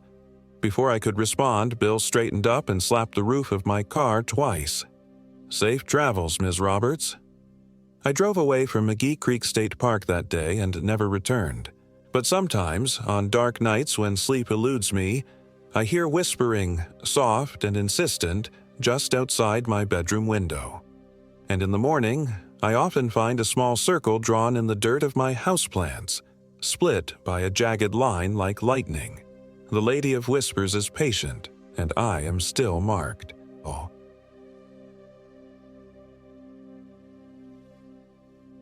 My name is Emily Hall, and I am 29 years old. This happened in the most remote stretch of Black Mesa, in the northwestern corner of Oklahoma's Panhandle, 3 weeks ago. I still wake up screaming every night, and the doctors say the tremor in my right hand might never fully go away. But I need to write this down. Maybe then the memories will stop tormenting me every time I close my eyes. It was supposed to be a celebratory hiking trip. My best friend Allison Parker had just finished her doctorate in anthropology, and we'd been planning this getaway for months. We'd been friends since undergrad, bonding over our shared love of the outdoors despite our different career paths. While she pursued academia, I'd settled into life as a graphic designer at a small marketing firm in Oklahoma City. The Black Mesa Nature Preserve was our destination, Oklahoma's highest point at 4,973 feet above sea level, with its striking volcanic rock formations and rugged trails. While most tourists stick to the main trail that leads to the summit, we'd researched lesser-known paths that would take us through more isolated sections of the preserve and into the surrounding wilderness areas. Oklahoma wasn't known for its hiking opportunities, which is exactly why we chose it. Fewer crowds, unexplored terrain, and Allison had mentioned something about local Comanche legends she wanted to investigate for potential future research. "You're going to love it, Em," Allison had said during our drive up from Oklahoma City. "There's this area called the Devil's Causeway that hardly anyone visits. The rock formations are incredible, and there's a natural spring nearby where we can camp."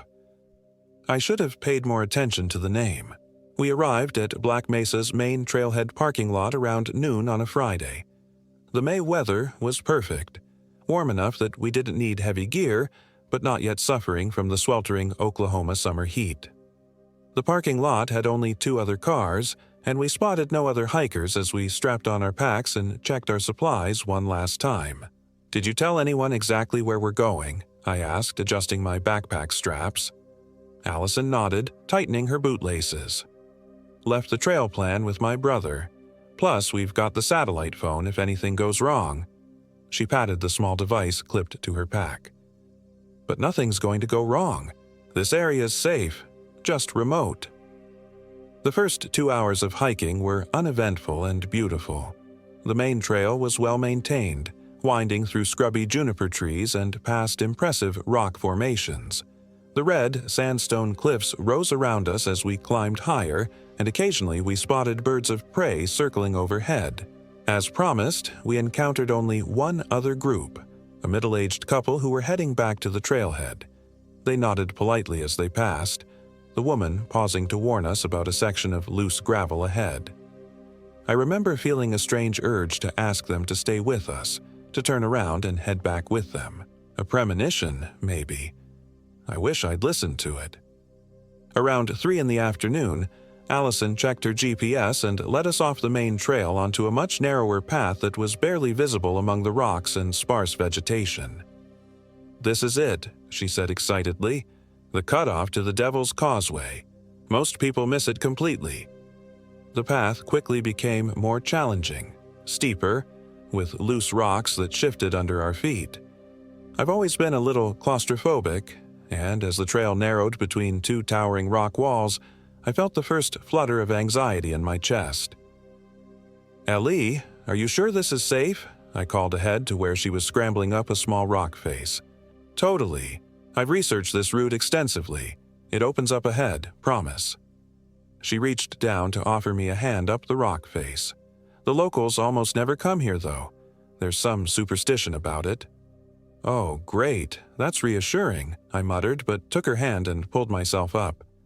"Something about spirits being trapped in the rocks," she continued, clearly finding the folklore more fascinating than frightening.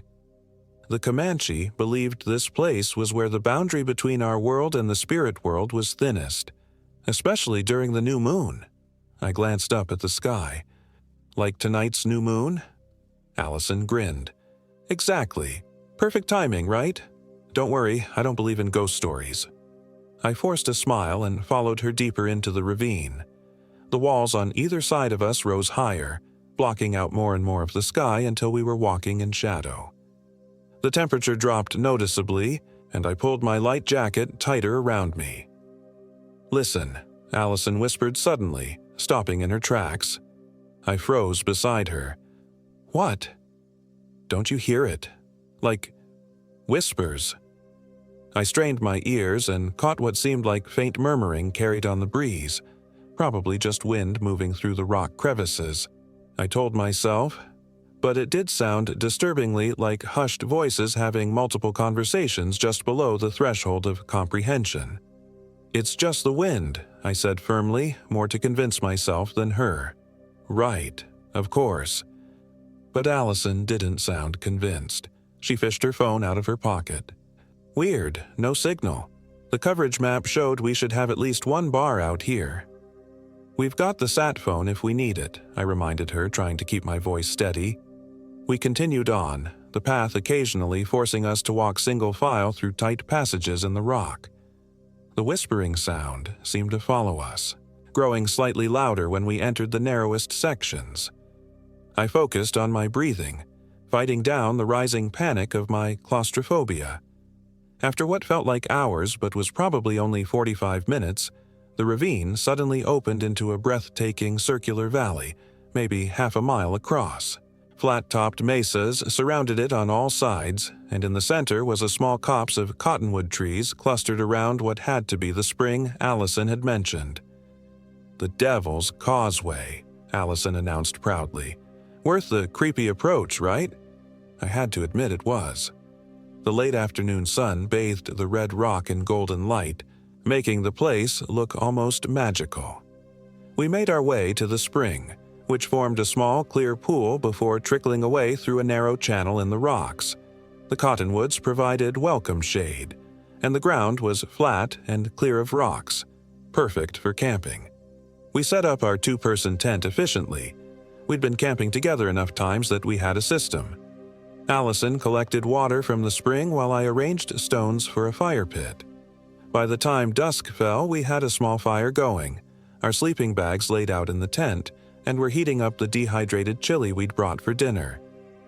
"To Dr. Parker," I toasted with my metal camping mug of whiskey-spiked hot chocolate. "May all your future research trips be as beautiful as this place." Allison clinked her mug against mine, her face glowing in the firelight. "Thanks for coming with me, Em. I know you've been stressed at work lately." I nodded, thinking about the 3 major client projects waiting for me back in the city. This was exactly what I needed. No cell service, no demanding clients, no screens. We chatted easily as night fully descended, swapping stories and making plans for hikes we wanted to take in the future. Around us, the shadows deepened, and overhead, stars began to appear in astonishing numbers.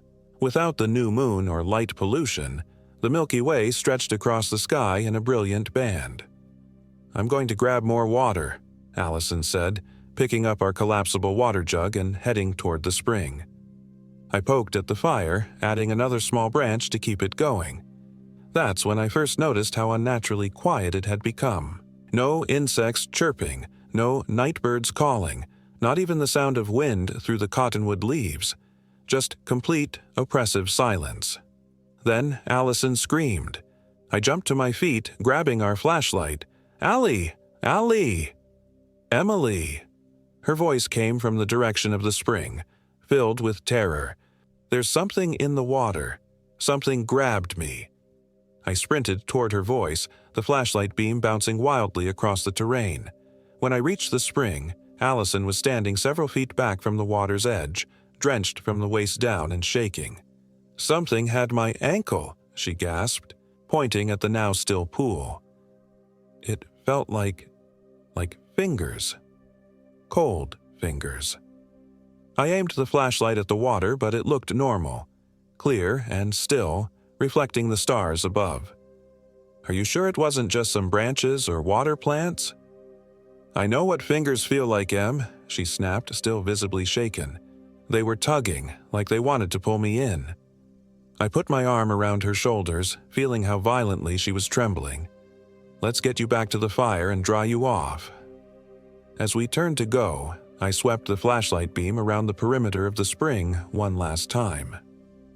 Just for an instant, I thought I saw something move under the water's surface, something pale and human-shaped that definitely wasn't a fish or plant. But when I looked directly at the spot, nothing was there. Back at our campsite, I helped Allison change into dry clothes and wrapped her in her sleeping bag beside the fire. She was still shivering, though the night wasn't particularly cold. "Maybe we should leave in the morning," I suggested, pouring her another hot chocolate and adding a generous splash of whiskey. "We can come back another time."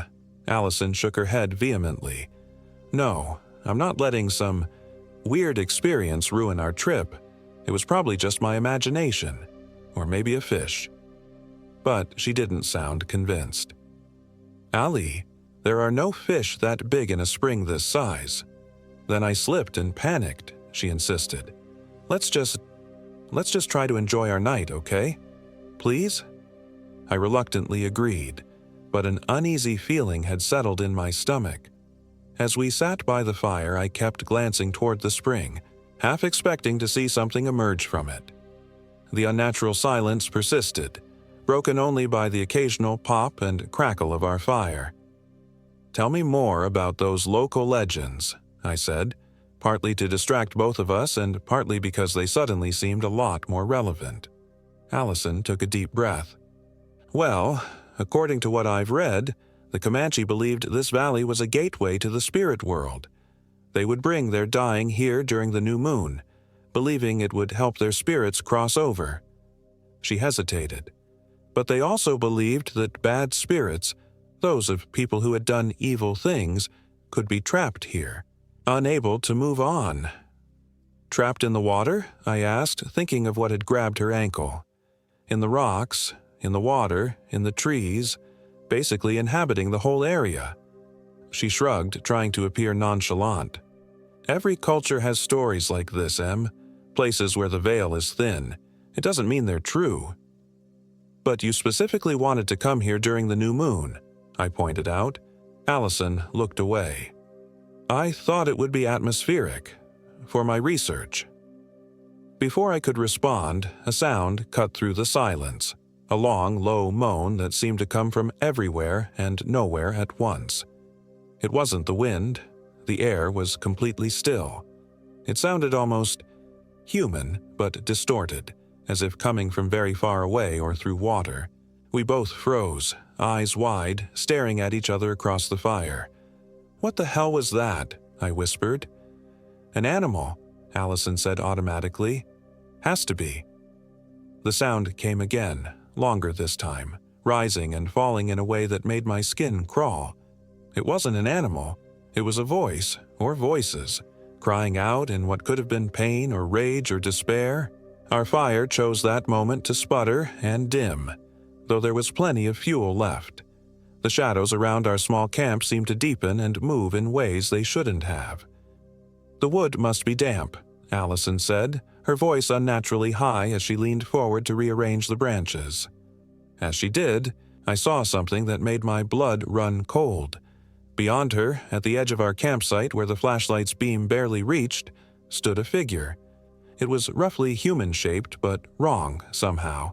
Too tall and thin, with limbs that seemed too long and jointed in places they shouldn't be.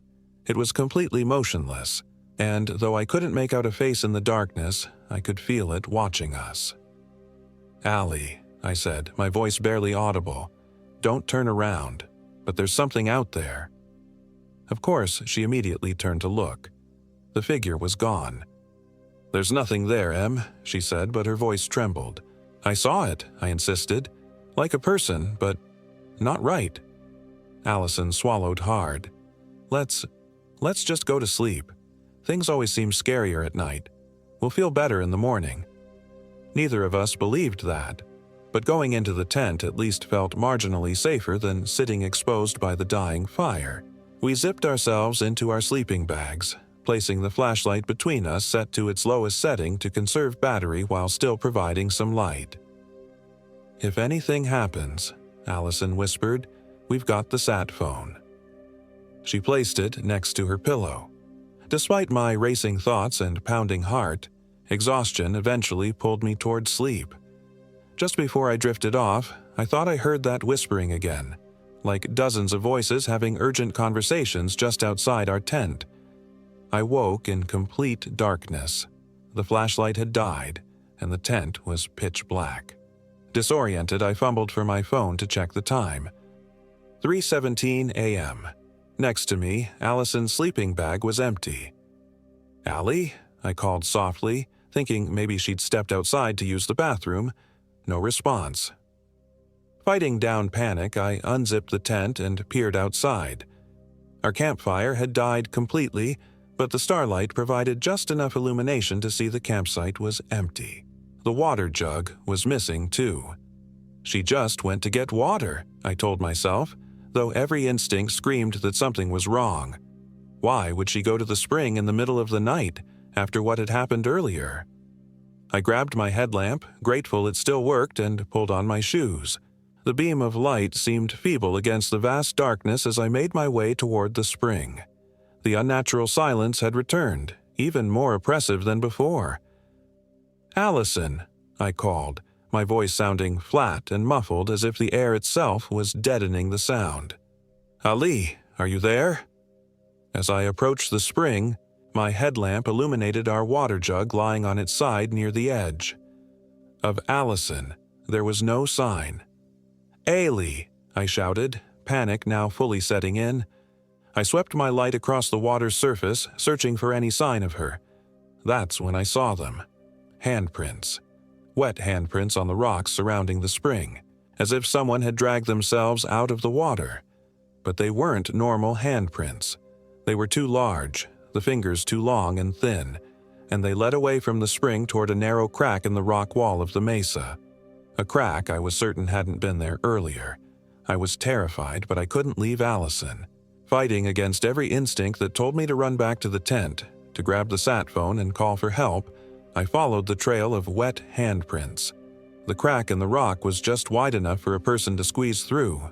I shone my light inside, revealing a narrow passage that seemed to lead deep into the mesa. Those same wet handprints continued along the walls, glistening in my headlamp's beam. "Allison," I called into the passage, my voice echoing slightly. "Are you in there?" From deep within came a sound, a voice that might have been Allison's but distorted, as if speaking underwater. "Emily, help me." I didn't stop to think. I squeezed into the passage, moving as quickly as I dared. The rock walls pressed in on both sides, triggering my claustrophobia and making it hard to breathe.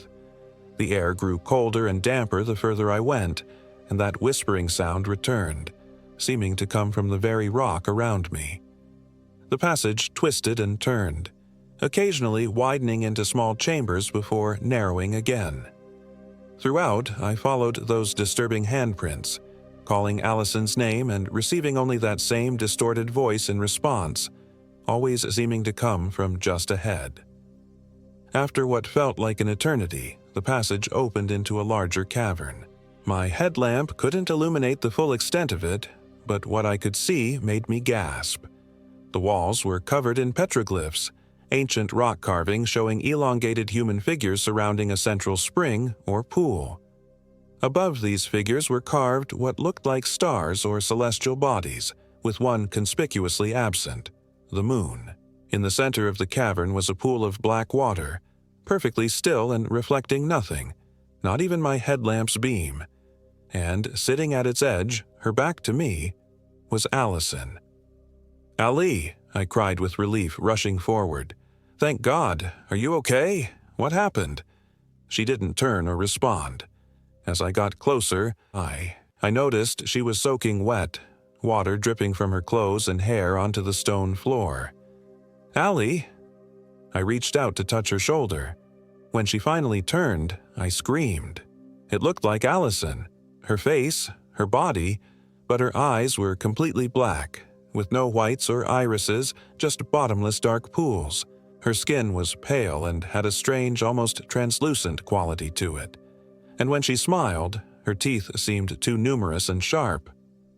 "Emily," she said, her voice gurgling as if her lungs were filled with water. "I found them. The spirits. They've been waiting so long." I stumbled backward. "You're not Allison." The thing wearing my friend's face tilted its head at an impossible angle. "I am, and I'm not. They needed someone, a vessel, to help them cross over." Water trickled from the corners of her mouth as she spoke. "They're so trapped, Em. So angry." "Where's Allison?" I demanded, though I was terrified I already knew the answer. "The real Allison," the creature gestured to the black pool. "Becoming, changing, like me." As if on cue, the surface of the pool began to ripple, and hands, dozens of pale elongated hands with too many joints in the fingers, broke the surface, reaching upward as if grasping for air. "They need more vessels," not Allison said, taking a step toward me. "The gateway opens only on the moonless night. Only once. They've waited so long, Emily." I backed away, my headlamp illuminating more of the cavern as I moved. That's when I saw them. Other figures, standing motionless in the shadows around the perimeter of the cavern. They might once have been human, but now they were like the figure I'd glimpsed outside our tent. Too tall, too thin, with limbs that bent wrong and fingers that stretched too long. Their skin had the same translucent quality as not Allison's, and their eyes were the same bottomless black. "The others who came here," not Allison said, following my gaze, "over the years, decades, centuries, they helped, like I'm helping, like you'll help." One of the figures stepped forward into the light, a woman in hiking clothes that might have been modern 20 or 30 years ago. Her face was a twisted mockery of human features, but there was still enough humanity there to show her terror and despair. "Run!" the woman rasped, her voice barely audible over the now louder whispering that filled the cavern. "Get out, while you still—" She convulsed suddenly, her body twisting in ways that should have broken bones, and when she straightened again, her expression had gone blank, and her eyes had darkened further. I didn't need to be told twice. I turned and sprinted back toward the passage, the beam of my headlamp bouncing wildly across the rock walls. Behind me, I heard not Allison shriek, a sound no human throat could make, followed by the wet slapping of many feet on stone. The narrow passage that had seemed so claustrophobic before now felt like my only salvation. I squeezed through as quickly as I could, scraping my shoulders and arms on the rough rock. The handprints on the walls seemed fresher now, wetter, and in places, the stone itself appeared to be bleeding black water. I could hear them behind me, the slapping footsteps and that terrible gurgling whispering, growing louder as they gained on me. My lungs burned and my legs ached, but pure terror kept me moving. Finally, I saw moonlight ahead, or rather, starlight, since there was no moon. The crack leading back out to the valley. I burst through it, stumbling and nearly falling on the uneven ground. Without pausing, I ran toward our campsite, intending to grab the satellite phone and then get as far away from this cursed place as possible. Our tent was where we'd left it, but as I approached, I realized something was wrong. It was melting, somehow. The fabric dripped and ran like wax, forming puddles on the ground that glistened black in the starlight. Our backpacks, sleeping bags, even the remains of our campfire, all dissolving into the same oily liquid that seemed to be seeping up from the ground itself. The sat phone. I had to find the sat phone. I forced myself to approach the liquefying tent, searching desperately through the dissolving materials. Nothing. It was gone, either taken by not Allison or already dissolved into that impossible black liquid. Behind me, I heard movement from the direction of the crack in the rock wall. They were coming. I had only one option left, the path we'd entered by, back through the ravine to the main trail and hopefully to safety. I ran, my headlamp lighting the way across the valley floor toward the narrow ravine entrance. As I ran, I became aware of the movement all around me. The pale, elongated figures were emerging from the rocks themselves, from the spring, from the ground, converging on me from all directions. The whispering had become a roar in my ears, and I could make out words now. Stay, help, vessel, cross, free us. I reached the ravine entrance just as the closest figure, the twisted thing that had once been Allison, grabbed for me. Its cold, wet fingers brushed my arm, leaving a burning sensation like frostbite. I jerked away and plunged into the narrow passage, running as I'd never run before. The ravine, which had been creepy but passable in the daylight, was a nightmare in the dark. The walls seemed to press closer, and multiple times I took wrong turns, finding myself in dead ends where the whispering grew loudest and the rock itself seemed to reach for me with stoned fingers. I don't remember most of that desperate flight. I know I fell numerous times, cutting my hands and knees on sharp rocks. I know the batteries in my headlamp began to fail, the beam growing dimmer until I was running nearly blind. And I know they followed. I could hear them, feel them, always just behind me, reaching, whispering, calling my name in Allison's stolen voice. Somehow, I found the main trail. Somehow, I kept running, even as my body begged me to stop. The eastern sky was just beginning to lighten when I finally burst out onto the trailhead parking lot, where our car, blessed, normal, real, waited. I fumbled with the keys, my hands shaking so badly I could barely get them into the ignition. As the engine roared to life, I risked one glance back at the trail. Allison stood there, or what had been Allison. In the growing light of dawn, she looked almost normal, except for the black water still dripping from her clothes and hair. She raised one hand, fingers too long and jointed wrong, in what might have been a wave or a beckoning gesture. "See you next new moon, Emily," her voice gurgled in my head, though her lips didn't move. I drove. I didn't stop until I reached a ranger station nearly 50 miles away, where I collapsed, incoherent with exhaustion and terror. I told them my friend had fallen into a spring, that I couldn't find her, that they needed to send a search party. I didn't tell them about the hands in the water, the figures in the darkness, the whispering rocks, or the thing wearing Allison's face. They wouldn't have believed me. They sent search and rescue teams, of course. They found our campsite exactly as we'd left it. The tent intact, no sign of melting fabric or black liquid. They found no crack in the rock wall, no hidden cavern with petroglyphs and a black pool, and they found no trace of Allison. The official report says she likely slipped at the spring in the night, hit her head, and drowned.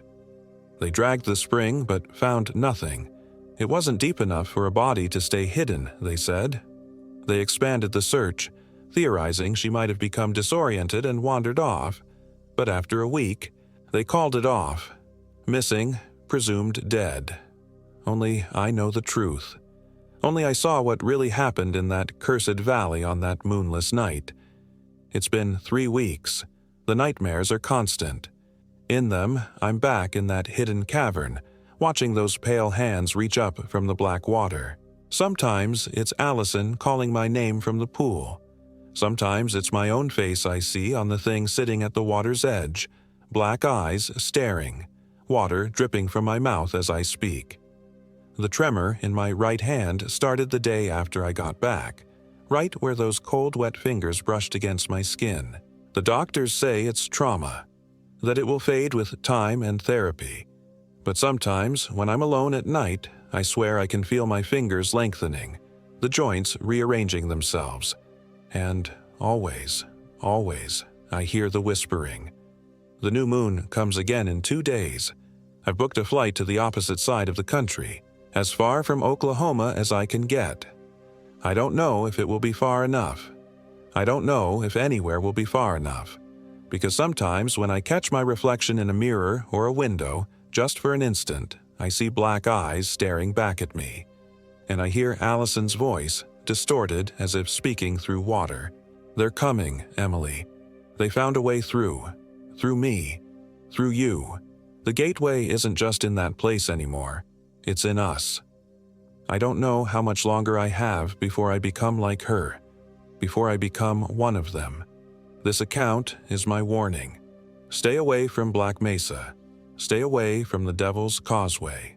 And if you're ever hiking and come across a spring that whispers to you on a moonless night, run. Run, and don't look back. Don't ever look back.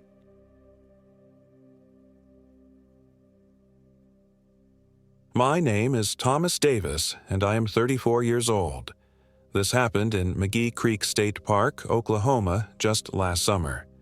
What started as a weekend hiking trip to clear my head became something I still can't fully comprehend. Even now, months later, I wake up in cold sweats thinking I hear those whispers again. My buddy Alex and I had been planning this trip for months. We'd both been working non-stop at the architectural firm in Oklahoma City, and our boss had been riding us hard about the Henderson project. Alex suggested we take a weekend, drive out to McGee Creek State Park, and disconnect from everything. No phones, no emails, no Henderson project, he'd said, grinning that infectious smile of his. I agreed immediately. Alex Donovan was the kind of guy everyone wanted to be around, charismatic, adventurous, always ready with a joke to break tension. We'd been friends since college, and when he joined the same firm as me 3 years ago, it felt like fate. I was more reserved, analytical, the guy who triple-checked the measurements while Alex charmed the clients. We balanced each other well. We arrived late Friday afternoon. The May weather was perfect, warm days, cool nights, and the vibrant green of late spring making everything feel alive. McGee Creek State Park sprawls across 10,000 acres of pristine wilderness in southeastern Oklahoma. Known for its rugged terrain, dense forests, and the crystal-clear waters of McGee Creek Reservoir, it's a paradise for hikers and campers seeking isolation.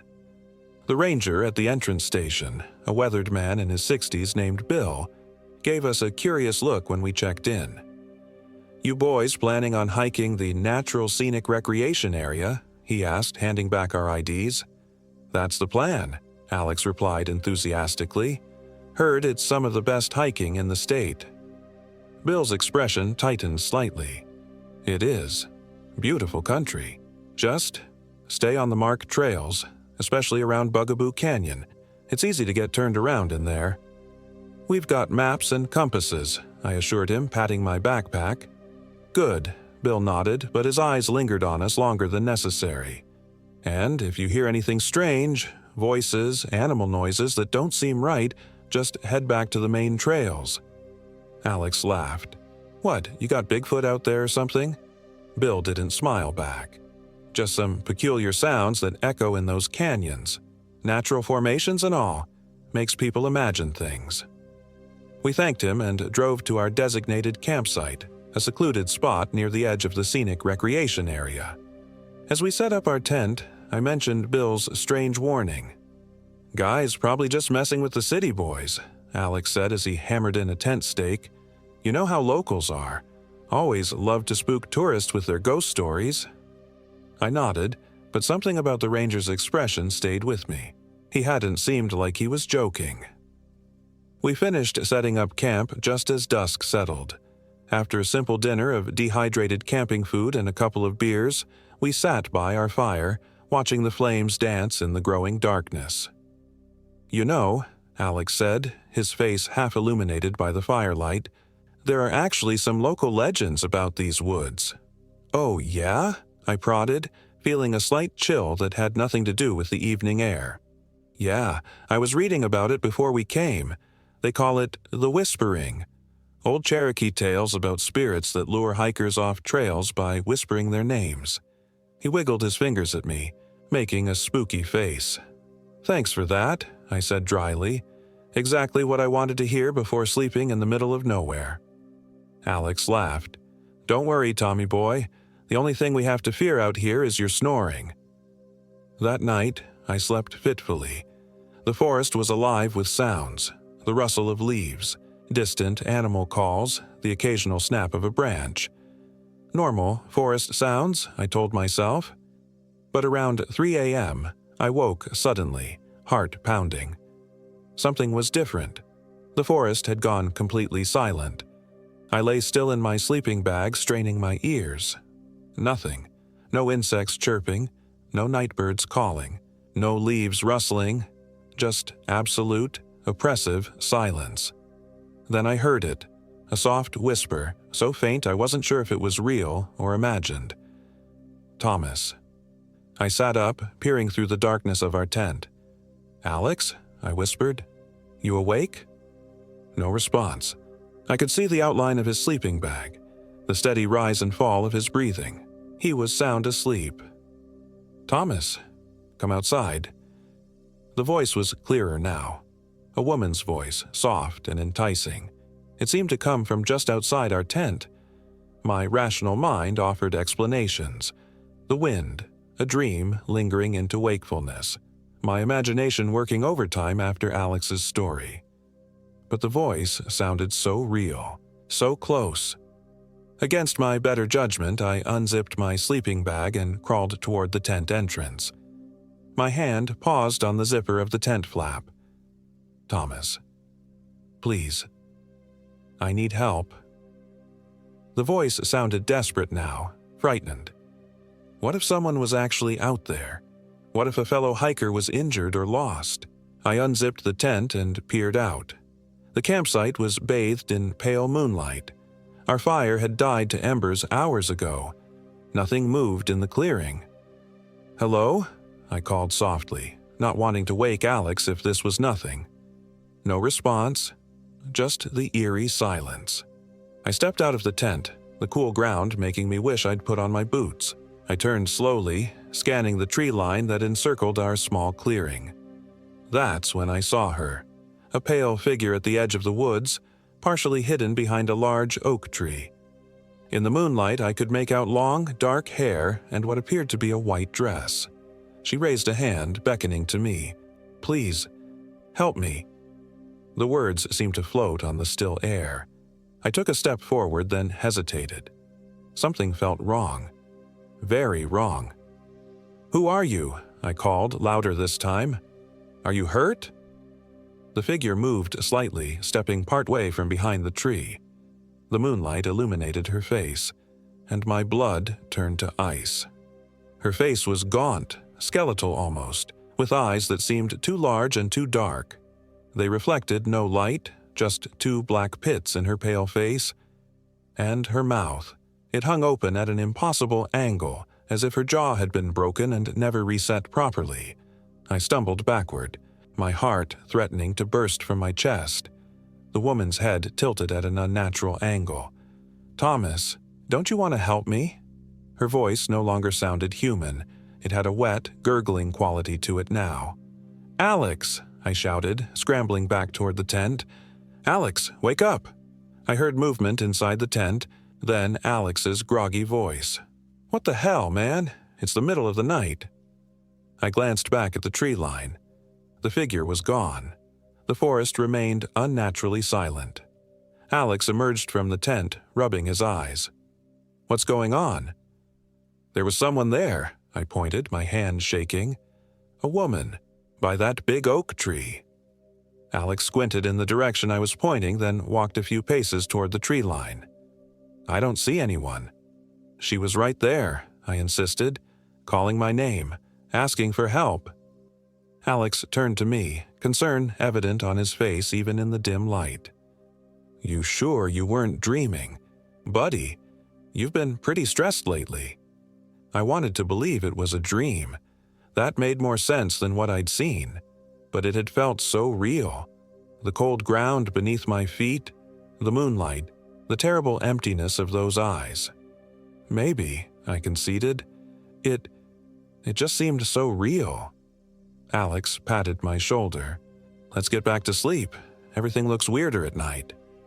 We returned to the tent, but I lay awake for hours, listening to the forest gradually come back to life, the insects resuming their chorus, an owl hooting in the distance. When I finally drifted off, my dreams were filled with that broken, hanging mouth calling my name. Morning came bright and clear, washing away the terrors of the night. As we ate breakfast, I tried to laugh off my midnight scare. "Too many horror movies," I said, forcing a smile. "And then you had to tell me that stupid legend." Alex grinned around a mouthful of instant oatmeal. "The whispering got to you, huh?" "Shut up." I threw a granola bar wrapper at him. "Let's just enjoy our hike today." According to our map, there was a trail leading through Bugaboo Canyon, the place Bill had specifically warned us about. It was supposed to offer spectacular views and lead to a hidden waterfall. Despite my lingering unease, the adventure sounded appealing in the bright morning sun. We packed our day packs with water, snacks, first aid supplies, and rain gear, then set off. The trail started easily enough, winding through sun-dappled forest. Birds sang overhead, and occasionally a squirrel or rabbit darted across our path. Normal, peaceful woodland. After about 2 hours of hiking, the terrain began to change. The trail narrowed and started to descend between rising rock walls. We had reached the entrance to Bugaboo Canyon. "This is more like it," Alex said, his voice echoing slightly against the stone. "Real adventure." The canyon was beautiful. Rugged limestone walls covered in patches of moss and ferns, with the trail following what must be a seasonal creek bed, now dry in the late spring. As we ventured deeper, the walls rose higher, and the sky above became a narrow blue strip. "Did you hear that?" Alex suddenly stopped walking. I froze. "Hear what?" "I thought I heard someone call my name." He looked confused, turning his head as if trying to locate the source. A cold shiver ran down my spine despite the warm day. "Probably just the wind or an echo," I suggested, not believing it myself. Alex nodded slowly. "Yeah, weird acoustics in here." We continued walking, but a tension had crept between us. I found myself jumping at small sounds, the skitter of loose rocks, the distant call of a bird. The canyon narrowed further, the trail becoming more difficult to follow. In places, we had to scramble over fallen boulders or squeeze through tight passages between rock walls. "We should be getting close to that waterfall," I said, checking the map. "Should be just around this bend according to..." Alex, Thomas. We both stopped dead. The whisper was unmistakable this time, echoing from somewhere ahead of us. "You heard that, right?" Alex's face had gone pale. I nodded, my mouth too dry to speak. "Hello?" Alex called out, his voice bouncing off the canyon walls. "Is someone there?" No response, just the subtle drip of water from somewhere and our own breathing. "It's just an echo," I said, trying to convince myself as much as him. "Someone further up the trail, maybe." "We haven't seen another soul all day," Alex reminded me. We stood frozen for a long moment, both reluctant to continue forward but equally unwilling to admit how unnerved we were. "Let's just get to the waterfall," I finally said. "We've come this far." Alex nodded, but I could see the tension in his shoulders as we resumed walking. The trail turned sharply, and suddenly the narrow passage opened into a breathtaking grotto. A small waterfall cascaded down the far wall into a clear pool, surrounded by ferns and wildflowers. In any other circumstance, it would have been magical. "See?" I forced cheerfulness into my voice. "Totally worth it." Alex didn't answer. He was staring at something across the pool. Following his gaze, my heart nearly stopped. There, on the other side of the grotto, was a small opening in the rock face, a cave entrance partially obscured by hanging vines. And standing in that entrance was a figure. In the daylight, she looked even more wrong than she had in the moonlight. Her skin wasn't just pale. It had a grayish, mottled appearance. Her black hair hung in wet clumps around her face, and her dress wasn't white. It was filthy, torn, with dark stains I didn't want to identify. "You came," she said, her voice somehow both in front of us and all around us, as if the canyon itself was speaking. "I've been waiting so long." "Who are you?" Alex's voice cracked. The woman's head tilted at that impossible angle again, her neck bending in a way no living humans could. "I'm Eleanor Kane," she said. "I've been lost for so very long." "We need to go," I whispered to Alex, gripping his arm. "Now." "But she might need help," Alex protested, though his voice trembled. "That's not a person," I hissed. "Look at her. Really, look at her." As if hearing me, the woman, Eleanor, stepped further out of the cave entrance. In the fuller light, the wrongness of her became even more apparent. Her movements were jerky, uncoordinated, like a marionette controlled by an inexperienced puppeteer, and her eyes, they remained those same empty black pits I'd seen in the night. "I just need someone to follow me home," Eleanor said, her broken jaw working grotesquely around the words. "It's not far, just through here." She gestured to the dark cave behind her. "We're leaving," I said firmly, pulling at Alex's arm. To my relief, he didn't resist. We backed away slowly, keeping our eyes on the figure by the cave. Eleanor's face contorted in what might have been an attempt at a smile. "But you can't leave," she said. "Not when others are coming to meet you." A sound behind us made us both whirl around. There, blocking the narrow passage we'd entered through, stood a man, or something that had once been a man. He wore the tattered remains of what might have been hiking clothes, but his skin had the same grayish pallor as Eleanor's. His eyes were empty black holes, and half of his face appeared to have been torn away, revealing bone and gristle beneath. "This is Robert," Eleanor said from behind us. "He got lost too, just like I did, just like you will." Trapped between these two horrors, a primal panic took over. I did the only thing I could think of. I grabbed Alex's hand and sprinted toward the edge of the pool, away from both figures. There had to be another way out of this grotto. "There!" Alex pointed to a narrow gap in the rock wall, partially hidden behind a curtain of ferns. Without hesitation, we charged toward it. The passage was tight, barely wide enough for us to squeeze through sideways. I went first, scraping my back against the rough stone, frantically pushing forward. Behind me, Alex cursed as he struggled to follow. "They're coming!" he gasped. "Thomas, they're following us!" I didn't look back, just focused on forcing my way through the narrow gap. After what felt like an eternity but was probably only seconds, The passage widened slightly, enough for me to move more freely. "Come on!" I reached back, grabbing Alex's outstretched hand and pulling him forward. We emerged into another section of the canyon. Narrower, steeper, unfamiliar. This wasn't part of the trail we'd followed in. "Which way?"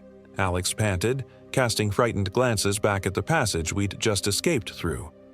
I pulled out our map with shaking hands, but it was useless. This part of the canyon wasn't marked.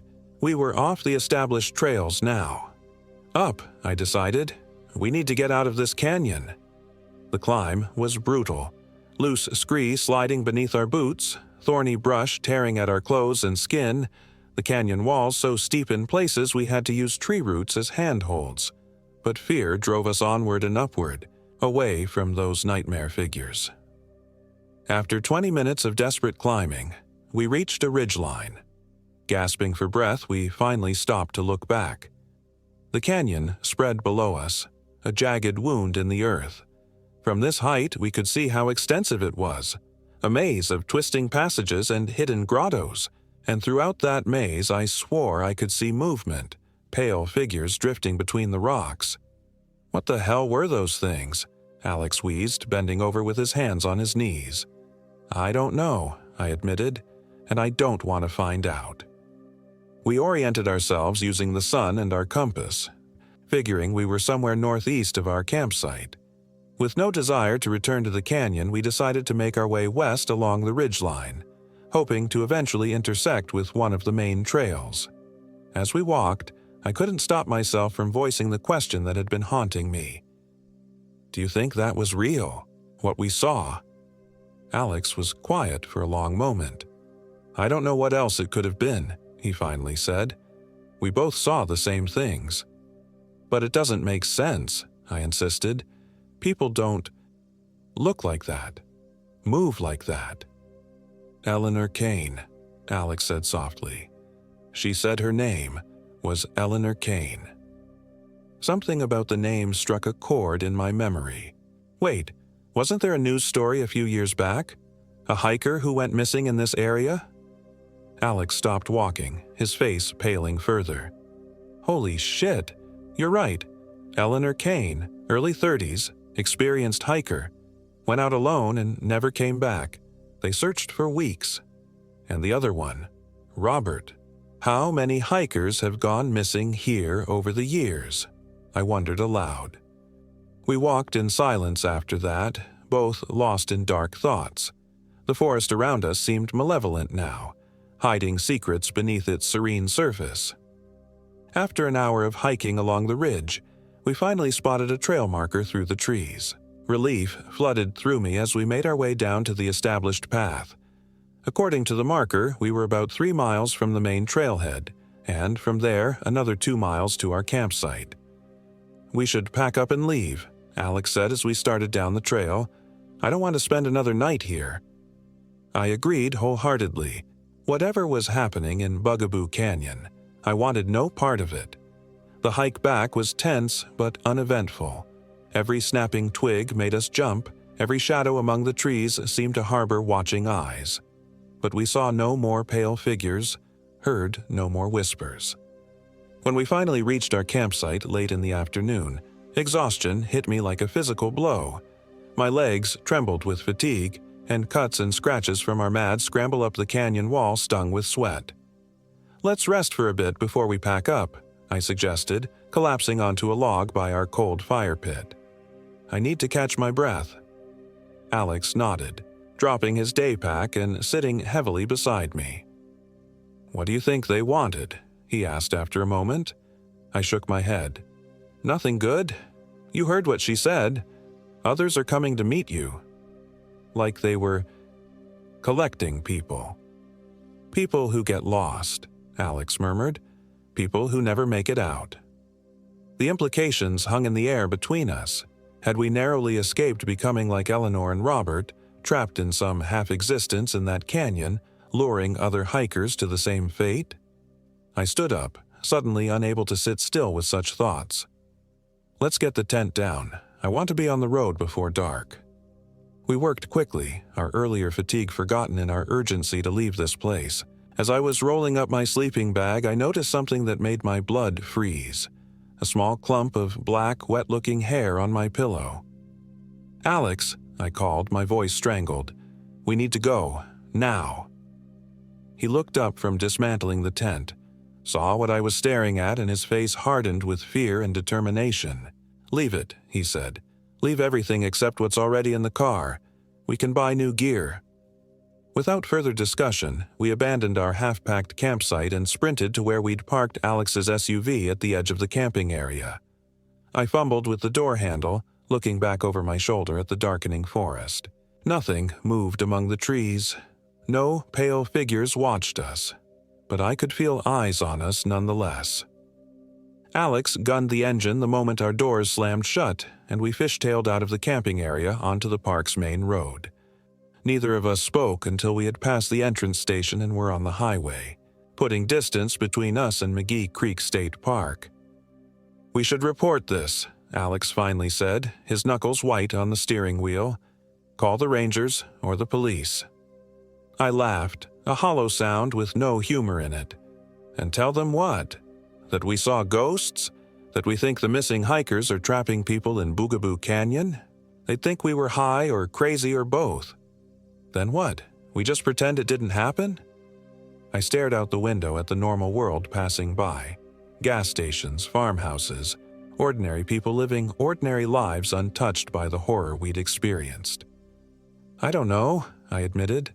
"I don't know if we can pretend it didn't happen, but I also don't know if anyone would believe us." We drove in silence after that, both lost in our own thoughts. That night, we checked into a motel halfway back to Oklahoma City. Neither of us wanted to be alone. In the following days, I researched everything I could find about McGee Creek State Park and its history. There were indeed records of hikers going missing over the years. Not an unusual number for a wilderness area, but enough to be notable. Eleanor Kane had disappeared in 2017. Her body never recovered despite extensive searches. Robert Farrell had vanished in 2012 while hiking alone. And there were older stories, too. Local legends about the Hungry Canyon, where voices called your name and lured you off the trails. Cherokee tales of a place where the veil between worlds was thin, where the dead could reach through and take hold of the living. Alex and I don't talk about what happened much. We replaced our abandoned camping gear but haven't used it. The Henderson project was completed on schedule, and life has ostensibly returned to normal. Except sometimes, in the dark of night, I still hear whispers. Eleanor's voice calling my name, telling me she's waiting, that I was meant to stay with them in the canyon, that I still can, if I just follow her voice.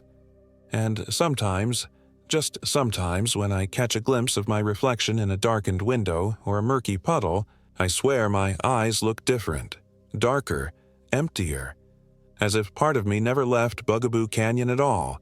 I'll never return to McGee Creek State Park, but I fear, in some way, it's never left me.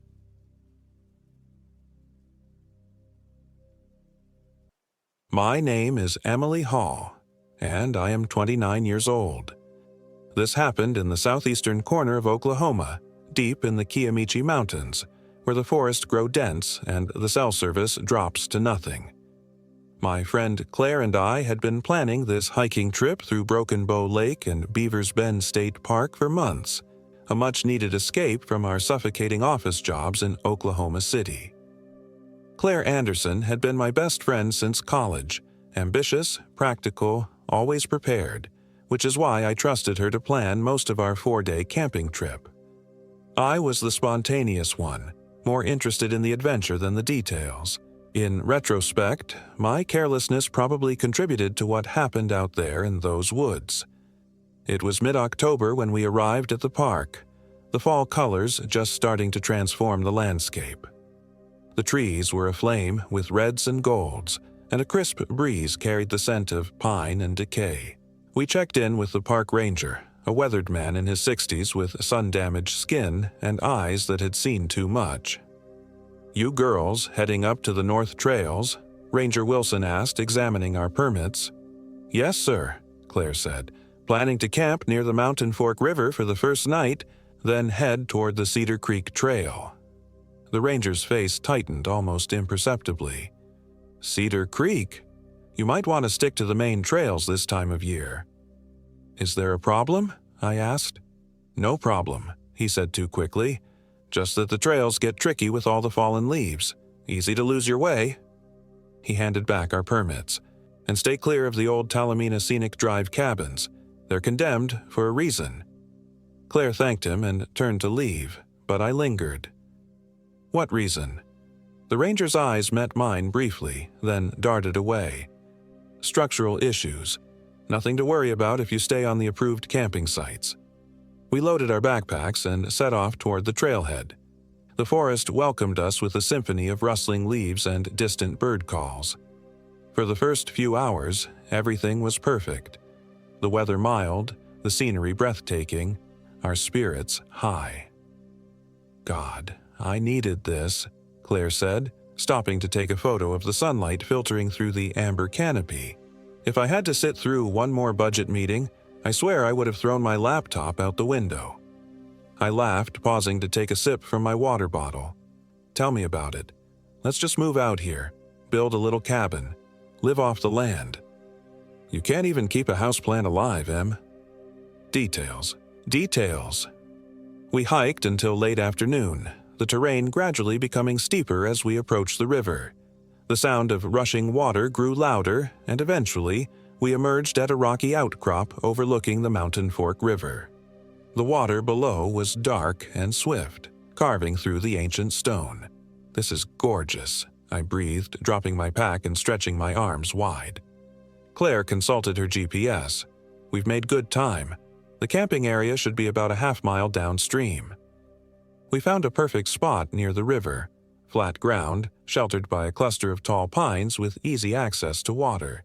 Claire efficiently set up our tent while I gathered wood for a fire. By the time darkness fell, we had a cheerful blaze going and were roasting hot dogs on sticks, like we used to do during our college camping trips. Remember that time we got lost at Lake Thunderbird? Claire asked, turning her hot dog over the flames. How could I forget? You were convinced we were going to be eaten by mountain lions. There are mountain lions in Oklahoma. Not at Lake Thunderbird, I laughed, and certainly not ones interested in eating two broke college students. As night deepened, the forest around us transformed. The familiar daytime sounds faded, replaced by the mysterious symphony of the nocturnal world. Owls hooting, insects chirping, the occasional distant rustling that could have been anything from a raccoon to a deer. We stayed up late, talking and reminiscing by the fire. It was nearly midnight when we finally crawled into our tent, exhausted but content. I fell asleep almost immediately, lulled by the gentle sound of the river. I don't know what time it was when I woke. The inside of the tent was pitch black, and for a moment I couldn't remember where I was. Then I heard it, a soft, rhythmic tapping on the outside of the tent. Tap, tap, tap. "Claire?" I whispered. No response.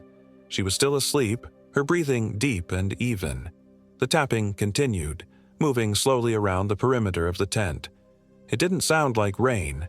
It was too deliberate, too purposeful. I sat up, my heart beginning to race.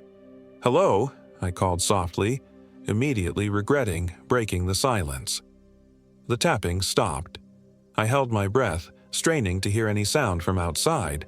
For several long seconds, there was nothing. Then, just as I was about to convince myself I'd imagined it, a voice spoke, so close to the tent wall that it could have been right next to my ear. "Emily," it whispered, my name dragged out into 3 distinct syllables. M.I. Lee. It wasn't Claire's voice. It wasn't any voice I recognized. It was barely human, a raspy, wet sound that raised the hair on my arms. "Who's there?" I demanded, trying to sound braver than I felt. Silence again. Then the zipper of our tent began to move, slowly inching upward. I lunged forward, grabbing it and holding it shut, my knuckles white with effort. "Claire," I hissed, "wake up." She stirred, mumbling something incoherent. "Claire, there's someone outside the tent." That got her attention. She sat up, fumbling for her headlamp. What? What time is it? I don't know, but there's someone. The tapping started again, faster now, all around us, like dozens of fingers drumming impatiently on the fabric. Claire switched on her headlamp, and the sudden light was both reassuring and terrifying. What if we saw a face pressed against the tent? "Hello," Claire called out, her voice surprisingly steady. "The rangers know we're camping here. We checked in this afternoon." The tapping stopped again. We listened, frozen in place as the seconds ticked by. Then, from some distance away, came the sound of snapping twigs, something moving away through the underbrush. "Probably just some local kids trying to scare the tourists," Claire said, but I could hear the uncertainty in her voice. We sat awake for nearly an hour, listening intently, but the forest had returned to its usual nighttime sounds. Eventually, Claire's exhaustion won out and she fell back asleep. I wasn't so lucky. Every creak of a branch, every rustle of leaves kept me wide-eyed until dawn finally broke. The morning was crisp and clear, with no sign of our nighttime visitor. As we prepared breakfast, I told myself it had been an animal. A raccoon, perhaps, or even a deer curious about our tent. About the voice, the way it had said my name. That must have been my imagination, fueled by the unfamiliar surroundings. "Did you hear anything else after I fell back asleep?" Claire asked, stirring instant coffee into her camping mug. "No," I lied, not wanting to alarm her more than necessary. "Probably just some animal." Claire nodded, but I could tell she wasn't entirely convinced. "Let's pack up and get moving. I want to reach Cedar Creek by this afternoon." We set off again after breakfast, following a trail that wound deeper into the forest, away from the river. The terrain became more challenging, steeper inclines, rougher paths, fallen trees we had to climb over. By midday, we had reached a ridge that offered a spectacular view of the valley below, a patchwork of green and gold stretching to the horizon. "We should be able to see the Cedar Creek area from here," Claire said, studying her map. She pointed to a dark line of trees in the distance. "That's the creek there, and the camping area should be just beyond those hills." I was about to respond when something caught my eye. A flash of movement in the trees below, perhaps a quarter-mile away. I squinted, trying to make it out.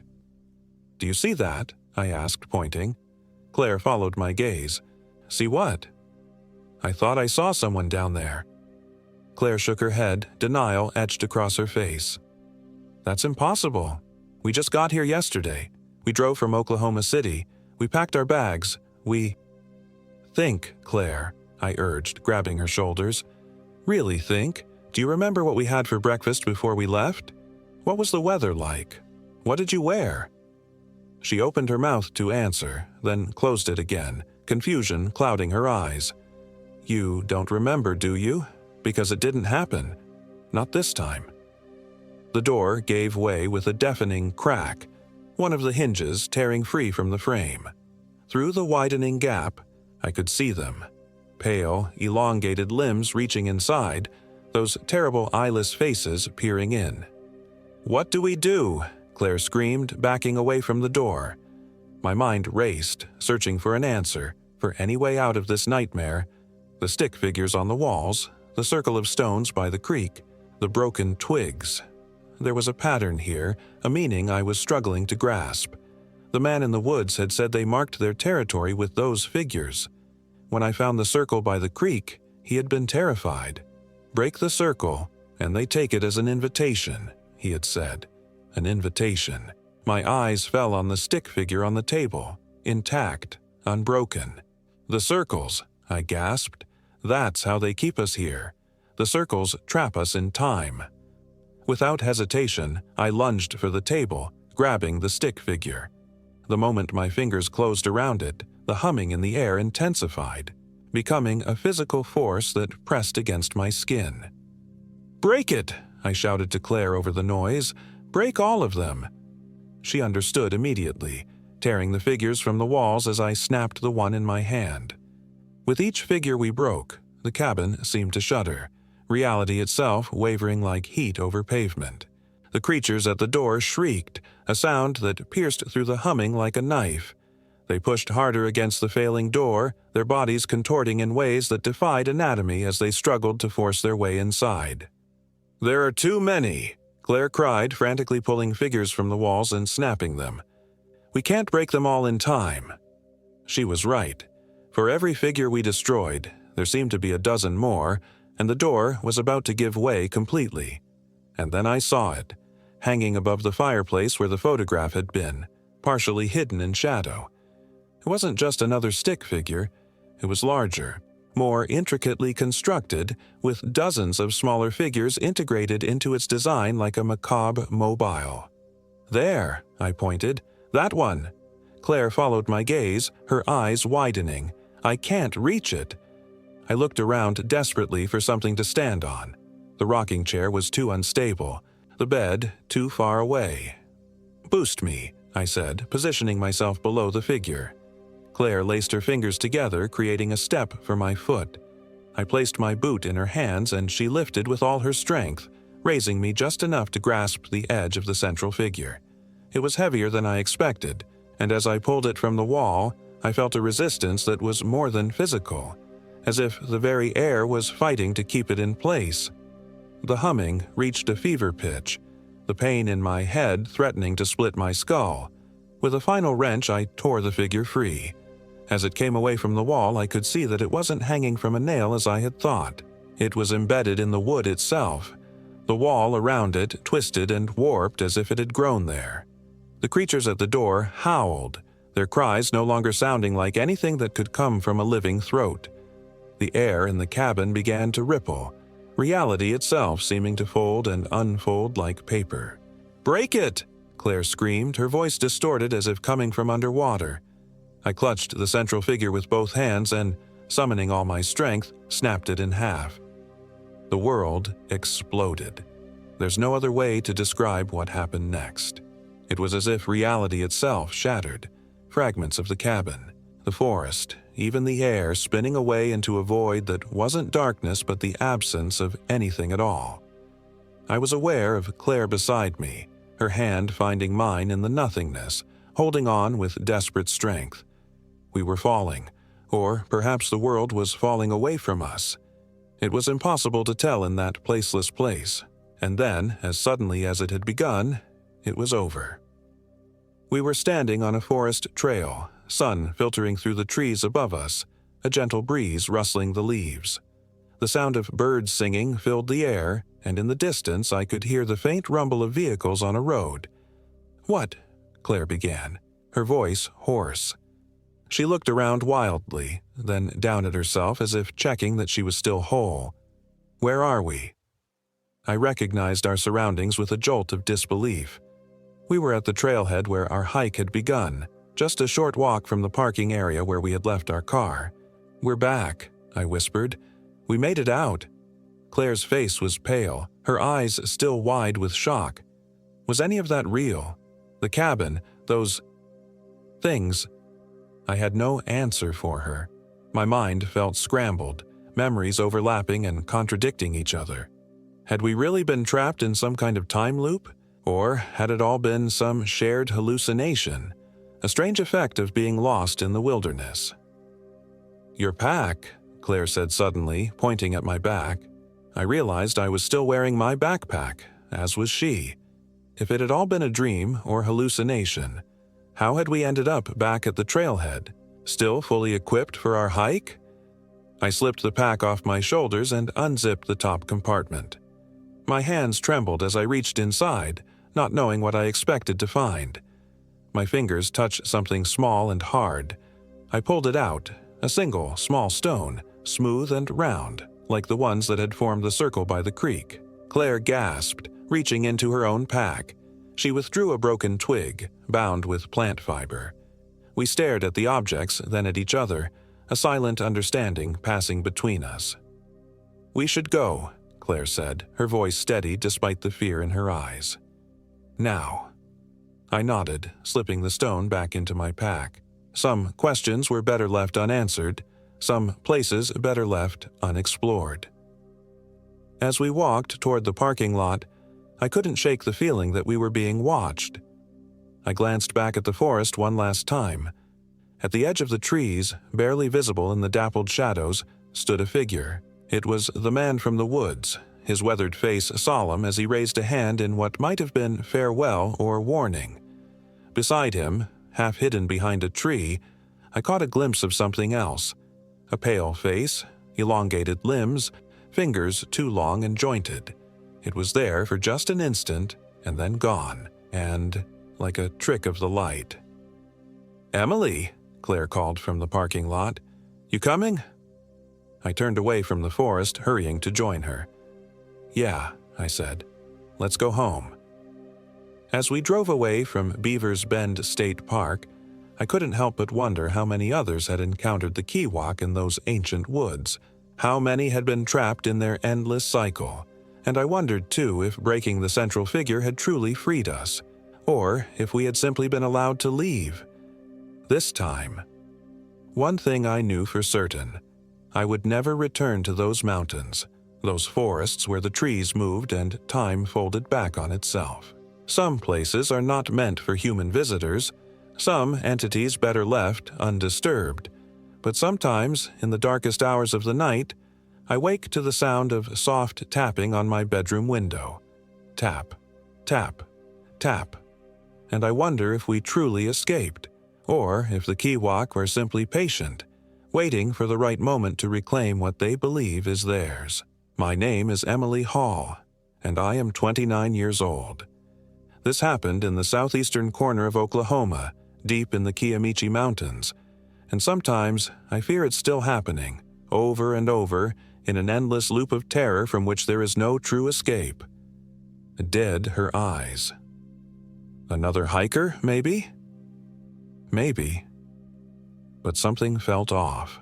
The way the figure had moved, too quick, too fluid, didn't seem quite right. We continued our hike, descending from the ridge into a dense section of forest. The trees here were older, their trunks massive, their branches forming a canopy that blocked much of the sunlight. The temperature dropped noticeably, and the air felt heavier, laden with the smell of damp earth and fungi. "The GPS signal is getting spotty," Claire said, frowning at her device, "but we should still be on the right path." I was starting to feel uneasy. The forest had grown quieter, the bird calls that had accompanied us all morning suddenly absent. Even the wind seemed to have died down, leaving an unnatural stillness. "Do you hear that?" I asked, stopping in my tracks. Claire paused. "Hear what?" "Exactly. Nothing." A twig snapped somewhere to our left. We both turned, peering into the shadowy undergrowth. Nothing moved. "Let's keep going," Claire said, her voice tight. "I don't want to be in this section after dark." We picked up our pace, the silence of the forest pressing in on us. I couldn't shake the feeling that we were being watched, that eyes were following our every move from the shadows between the trees. About an hour later, the forest began to thin, and we emerged into a small clearing. In the center stood a dilapidated cabin, its wooden walls gray with age, its windows dark, empty sockets. "This isn't on the map," Claire said, consulting her GPS again. "We must have veered off the trail somehow." I approached the cabin cautiously. Despite its abandoned appearance, something about it seemed occupied. Not in the traditional sense, there were no signs of recent human activity, but it didn't feel empty either. "We should check inside," I suggested. "Maybe there's a map or something that could help us get our bearings." Claire shook her head. "I don't think that's a good idea. This might be one of those condemned cabins the ranger mentioned." As if to emphasize her point, a gust of wind swept through the clearing, causing the cabin to creak ominously. A shutter banged against the wall, making us both jump. "Let's just backtrack," Claire said. "We can't be that far off course."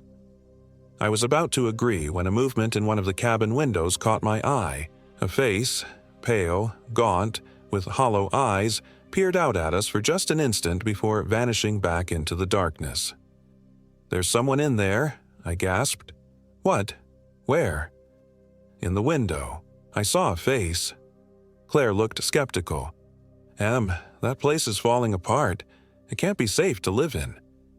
I know what I saw, I insisted, taking a step toward the cabin. Claire caught my arm. Even if there is someone in there, that doesn't mean they want company. This is the middle of nowhere. People come out here to be left alone. She had a point, but I couldn't shake what I'd seen. That face hadn't looked quite right. There had been something wrong about it, something that made my skin crawl. Let's just go, Claire urged. We can still make it to Cedar Creek before sunset if we hurry. Reluctantly, I turned away from the cabin. As we retraced our steps, I glanced back over my shoulder. For a split second, I thought I saw a figure standing in the doorway. Tall, unnaturally thin, its head cocked at an impossible angle. But when I blinked, it was gone.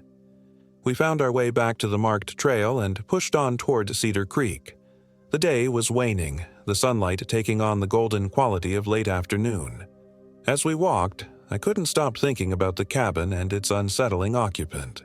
Do you think we should report that cabin to the rangers? I asked. If it's condemned, they should know someone's living there. Claire shrugged. If you want. But honestly, Em, I'm not convinced you saw anything.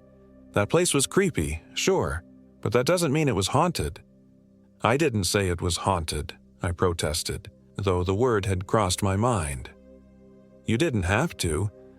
I know that look in your eyes. It's the same one you had when you convinced yourself your college apartment had a ghost. That place did have a ghost. The previous tenant literally died there.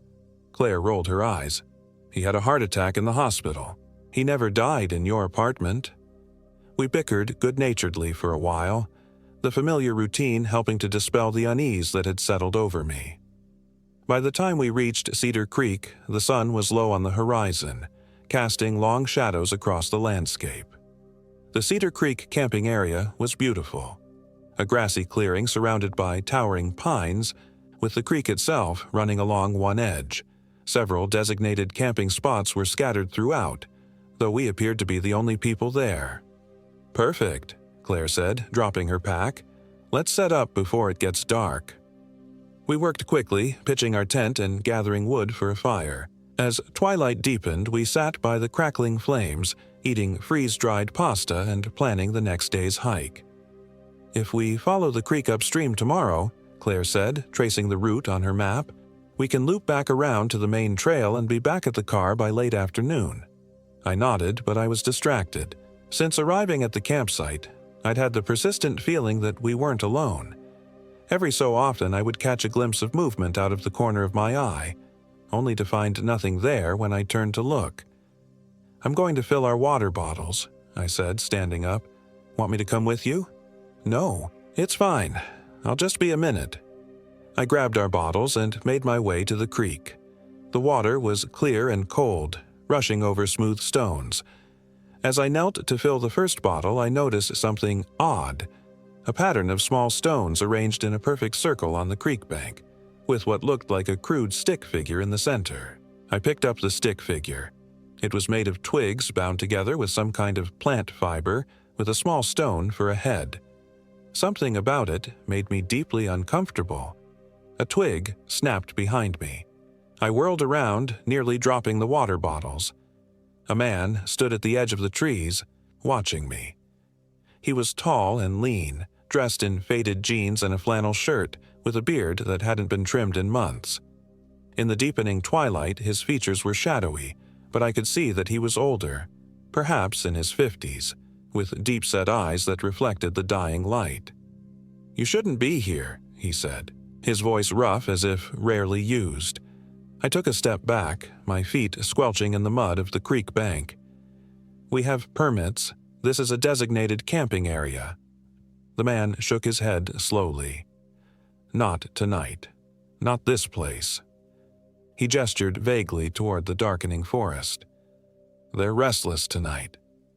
A chill ran down my spine. "Who's restless?" Instead of answering, he pointed to the stick figure in my hand. "Where did you find that?" "It was just here, by the creek." His face paled. "Put it back," Exactly as you found it. Why? What is it? A warning. He took a step closer, lowering his voice. They mark their territory with those, break the circle, and they take it as an invitation. They? I repeated, my mouth dry. The man's eyes darted nervously to the deepening shadows between the trees. The Kiwak, the hungry ones. Before I could ask anything else, Claire's voice called from the campsite. Em, everything okay? The man stepped back into the shadows. Take your friend and leave this place, now, while you still can. And then he was gone, moving through the trees with a silent grace that seemed impossible for someone his size.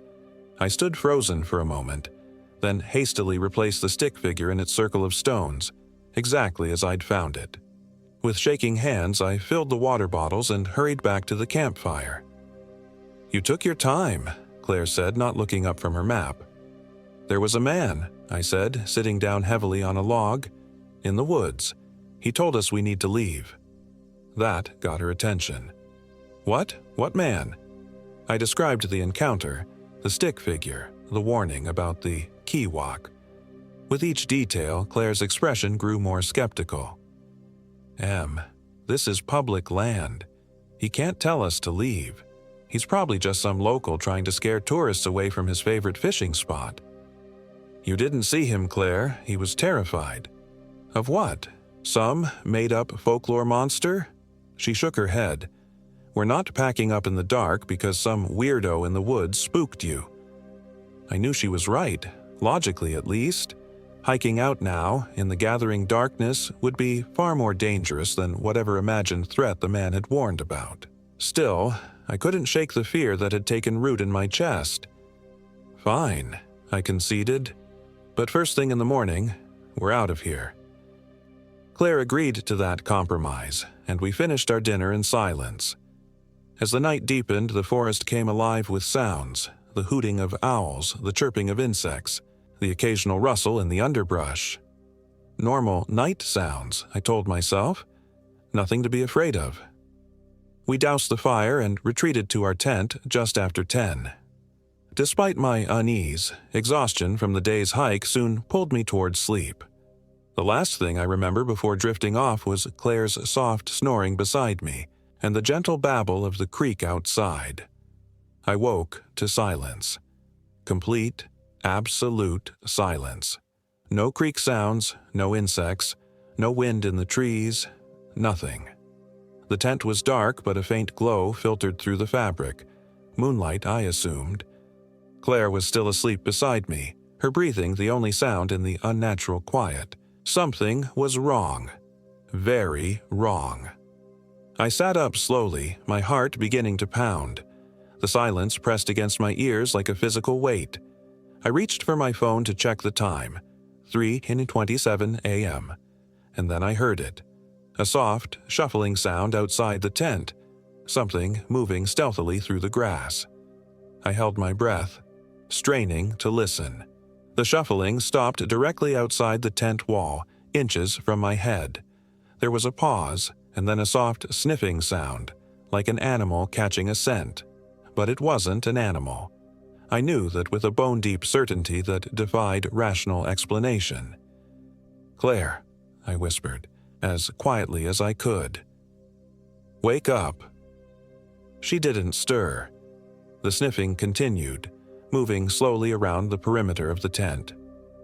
I reached out to shake Claire awake but froze when a new sound reached my ears, a low, guttural clicking, like stones being struck together.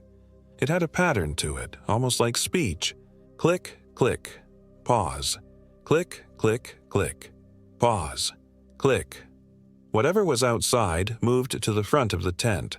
The fabric near the zipper bulged inward slightly as if something was pressing against it. "Claire!" I hissed more urgently, finally reaching out to shake her shoulder. She mumbled something and rolled over, still asleep. The zipper of the tent began to move, sliding upward with agonizing slowness. I was paralyzed, unable to move, unable to scream. Through the widening gap I could see nothing but darkness, a darkness deeper and more absolute than the night outside should have been. Something reached through the opening. A hand, but not a human hand. The fingers were too long, too thin, the joints bending in impossible ways. The skin was grayish-white, like that of a corpse that had been in water too long. It groped blindly inside the tent, searching. I pressed myself back against the tent wall as far from that searching hand as I could get. It stretched further in, reaching. And then Claire's phone alarm went off. The shrill electronic beeping shattered the silence and the hand withdrew as if burned. There was a hiss from outside the tent, followed by the sound of something large moving rapidly away through the underbrush. Claire groaned and fumbled for her phone, shutting off the alarm. "Ugh, sorry," she mumbled. "Forgot to turn that off." I couldn't speak. My entire body was trembling, cold sweat soaking through my pajamas. "Em?" Claire switched on her headlamp, the beam catching my face. "Jesus, you're white as a sheet. What's wrong?" I swallowed hard, my throat dry. There was something outside the tent. It tried to get in. It reached inside. Claire frowned, then turned her headlamp toward the tent entrance. The zipper was open about a foot from the bottom. "Did you open that?" she asked. I shook my head violently. "No, it did." Claire hesitated, then moved cautiously to the tent opening. She peered out, sweeping her headlamp beam across our campsite. "I don't see anything," she said after a moment. "Wait." She leaned further out. "What the hell?" "What? What is it?" I moved beside her, my fear momentarily overcome by curiosity. Our campsite was exactly as we'd left it, except for one thing. The circle of small stones I'd seen by the creek had been recreated just outside our tent, complete with the stick figure in the center. Only now, the stick figure had been broken apart, its twigs scattered across the ground. "Did you do this?" Claire asked, turning to me. "No, that was down by the creek. I told you about it last night, remember? The man in the woods said it was a warning." Claire crawled out of the tent, examining the scattered stones and twigs. "Someone's messing with us," she said, her voice hard. "Probably the same guy who tried to scare you off last night." But I could see doubt in her eyes as she surveyed our isolated campsite. We were at least 5 miles from the nearest road, in a section of the park that didn't see much traffic even during peak season. For someone to hike all the way out here just to play a prank seemed unlikely. "We need to leave," I said, already packing my sleeping bag. "Now!" For once, Claire didn't argue. We packed up our campsite in record time, the growing light of dawn doing little to ease my fears. The forest around us was still unnaturally quiet. No birds singing to greet the new day, no squirrels chattering in the trees. "Which way?" I asked when we were ready, my pack secured tightly to my back. Claire consulted her GPS. "If we follow the creek downstream, we should connect with the main trail back to the parking area." We set off, moving as quickly as the rough terrain would allow. The creek gurgled beside us, the only sound besides our own labored breathing and the crunch of leaves beneath our boots. The silence of the forest was oppressive, seeming to watch our every move with malevolent intent. We had been hiking for about an hour when Claire suddenly stopped, staring at her GPS. "This doesn't make sense," she muttered. "What's wrong?" "According to this, we've been going in circles." She looked up, confusion etched on her face. "But that's impossible. We've been following the creek the whole time." I looked around, dread settling in the pit of my stomach. The section of forest we were in did look familiar. Too familiar. There was a distinctive fallen tree I was certain we'd passed earlier. "That's not possible," I said, echoing her disbelief. "Creeks don't flow in circles." Claire walked to the edge of the water, crouching down to examine it more closely. "It's flowing the wrong way," she said, her voice hollow with shock.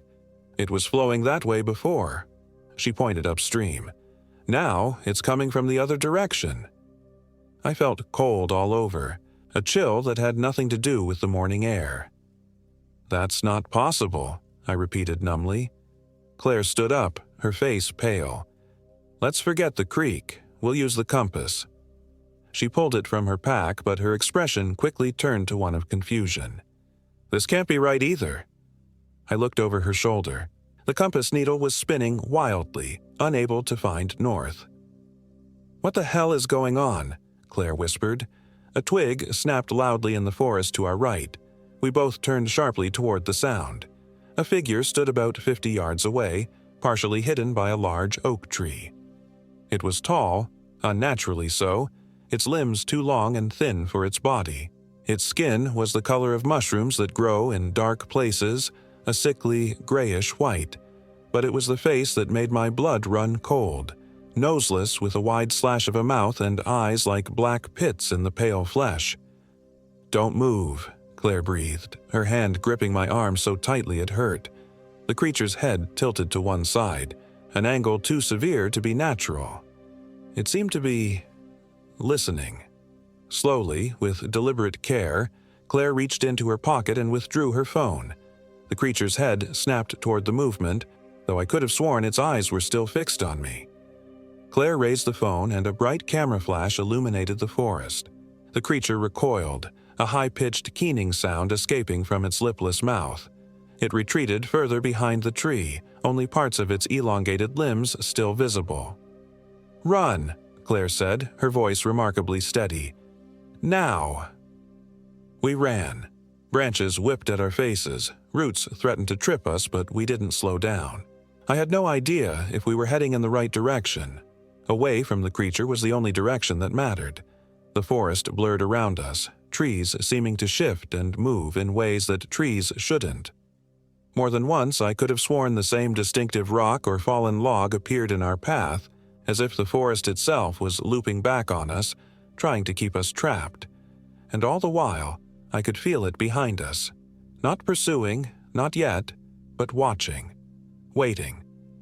After what seemed like hours but was probably only minutes, we burst into a small clearing. In the center stood the dilapidated cabin we had discovered the previous day. "No," I gasped, doubling over to catch my breath. "No, this isn't possible. We were miles from here." Claire looked around wildly, her composure finally cracking. "None of this makes sense. We've been running in a straight line." A movement at the cabin's window caught my eye. The same pale face I'd glimpsed before, watching us with hollow eyes. But now I understood what had seemed wrong about it. It wasn't human. It never had been. "We can't stay here," I said, grabbing Claire's arm. "We have to keep moving." But which way? The forest stretched in all directions, identical and impenetrable. The sun, which should have been climbing higher in the morning sky, was nowhere to be seen, hidden by a thick canopy and an unnatural mist that had begun to gather around the edges of the clearing. The cabin door creaked open. We both froze, watching as the door swung wide on rusted hinges. The interior was dark, a black void that seemed to swallow the daylight. "Hello," Claire called, her voice shaking slightly. "Is anyone there?" Silence answered her. "We need help," she continued, taking a tentative step toward the cabin. "We're lost, and there's something—" "Claire, don't," I warned, but she was already moving toward the open door. "Hello," she called again, peering into the darkness. "Please, if someone's in there, we need help." I followed reluctantly, every instinct screaming at me to run in the opposite direction. But Claire was right about one thing. We were hopelessly lost, and if there was someone in the cabin who could help us navigate our way out of these woods, we needed them. The interior of the cabin was a single room, lit dimly by the gray light filtering through dirty windows. The floor was covered with a thick layer of dust, disturbed in places by what looked like drag marks. A wooden table stood in the center, its surface bare except for a single object, another stick figure, identical to the one I had found by the creek. The walls were adorned with dozens more of these figures, hanging from nails, arranged in intricate patterns that made my eyes hurt to look at them. In the corner was a simple bed, its sheets yellowed with age, and beside it, a rocking chair that moved gently back and forth, as if someone had just risen from it. But the cabin was empty. There was no one there. "We should go," I said, tugging at Claire's sleeve. "Now." She didn't respond, her attention fixed on something hanging above the cabin's small fireplace. I followed her gaze and felt my heart stutter. It was a photograph, old and faded, in a simple wooden frame. The image showed two young women standing in front of a tent, smiling at the camera. They were us, Claire and me, but it couldn't be. We had never been here before, never taken such a picture. Claire moved toward it, her hand outstretched. "Don't touch it," I hissed. She ignored me, lifting the frame from its hook to examine it more closely. "This isn't possible," she whispered. "This is us. But look at the date." Printed in the corner of the photograph was a date, October 15th, 1994. "That's not possible," I said, echoing her words. "We would have been children in 1994. Claire turned the frame over, her hands trembling. Written on the back in faded ink were two names, Emily Hall and Claire Anderson. "Our names," she breathed. "How?" A clicking sound came from outside the cabin, the same guttural clicking I had heard outside our tent. Click, click, pause. Click, click, click. Claire dropped the photograph, the glass of the frame shattering on the wooden floor. "We need to go," she said, suddenly urgent. "Now!" We rushed to the door, but stopped short at the threshold. The clearing outside was no longer empty. Figures stood at the edge of the forest, tall, pale figures with two long limbs and faces like nightmares. There were 5 of them, spaced evenly around the clearing, effectively cutting off any escape route. "Close the door," I whispered frantically. "Close it." Claire slammed the door shut, her breathing ragged. "The windows," she said. "Cover the windows." We moved quickly, pulling down dusty curtains that hung beside each window and securing them as best we could. The cabin grew darker, the only light now coming from Claire's headlamp, which she had switched on. "What are those things?" she asked, her voice barely audible. "The man in the woods called them the Kiwakwa," I said. "The hungry ones." Outside, the clicking grew louder, more insistent. It seemed to be coming from all directions now, surrounding the cabin. Among the clicks I could make out words, or what sounded like words, in a language I had never heard before, but somehow understood. "Hungry," they seemed to say. "So hungry." And then another sound joined the chorus, a low, rhythmic humming that made the very air vibrate. The stick figures on the walls began to tremble, the shadows they cast elongating and twisting into impossible shapes. "What's happening?" Claire gasped, backing away from the walls. The humming intensified, and with it came a pressure in my head, a building pain behind my eyes. Images flashed through my mind, the forest at night, running through trees that shifted and changed. Pale hands reaching. I fell to my knees, clutching my head. Beside me, Claire did the same, her face contorted in pain. "Make it stop," she moaned. The door of the cabin began to shake, the wood splintering as something pounded against it from outside. The windows rattled in their frames, the curtains we had hung billowing inward as if caught in a strong wind. And still the humming continued, driving into my skull like nails, bringing with it more images. A circle of stones, broken stick figures, pale faces watching from the trees, and older memories too. Claire and I setting up our tent, hiking through the forest, checking in with the ranger. The ranger? Something about the ranger. Something important. "Claire," I managed to gasp through the pain. "The ranger? What did he look like?" She looked at me blankly, her eyes unfocused. "What?" "The ranger we checked in with. Describe him." "I don't. He was old. Weathered." "Why does it matter?" "Because he wasn't real," I whispered, a terrible understanding dawning. "None of this is real. Not the first time." The pounding at the door grew more violent, the wood beginning to crack. Through the gaps I could see pale fingers working their way in, unnaturally long and jointed.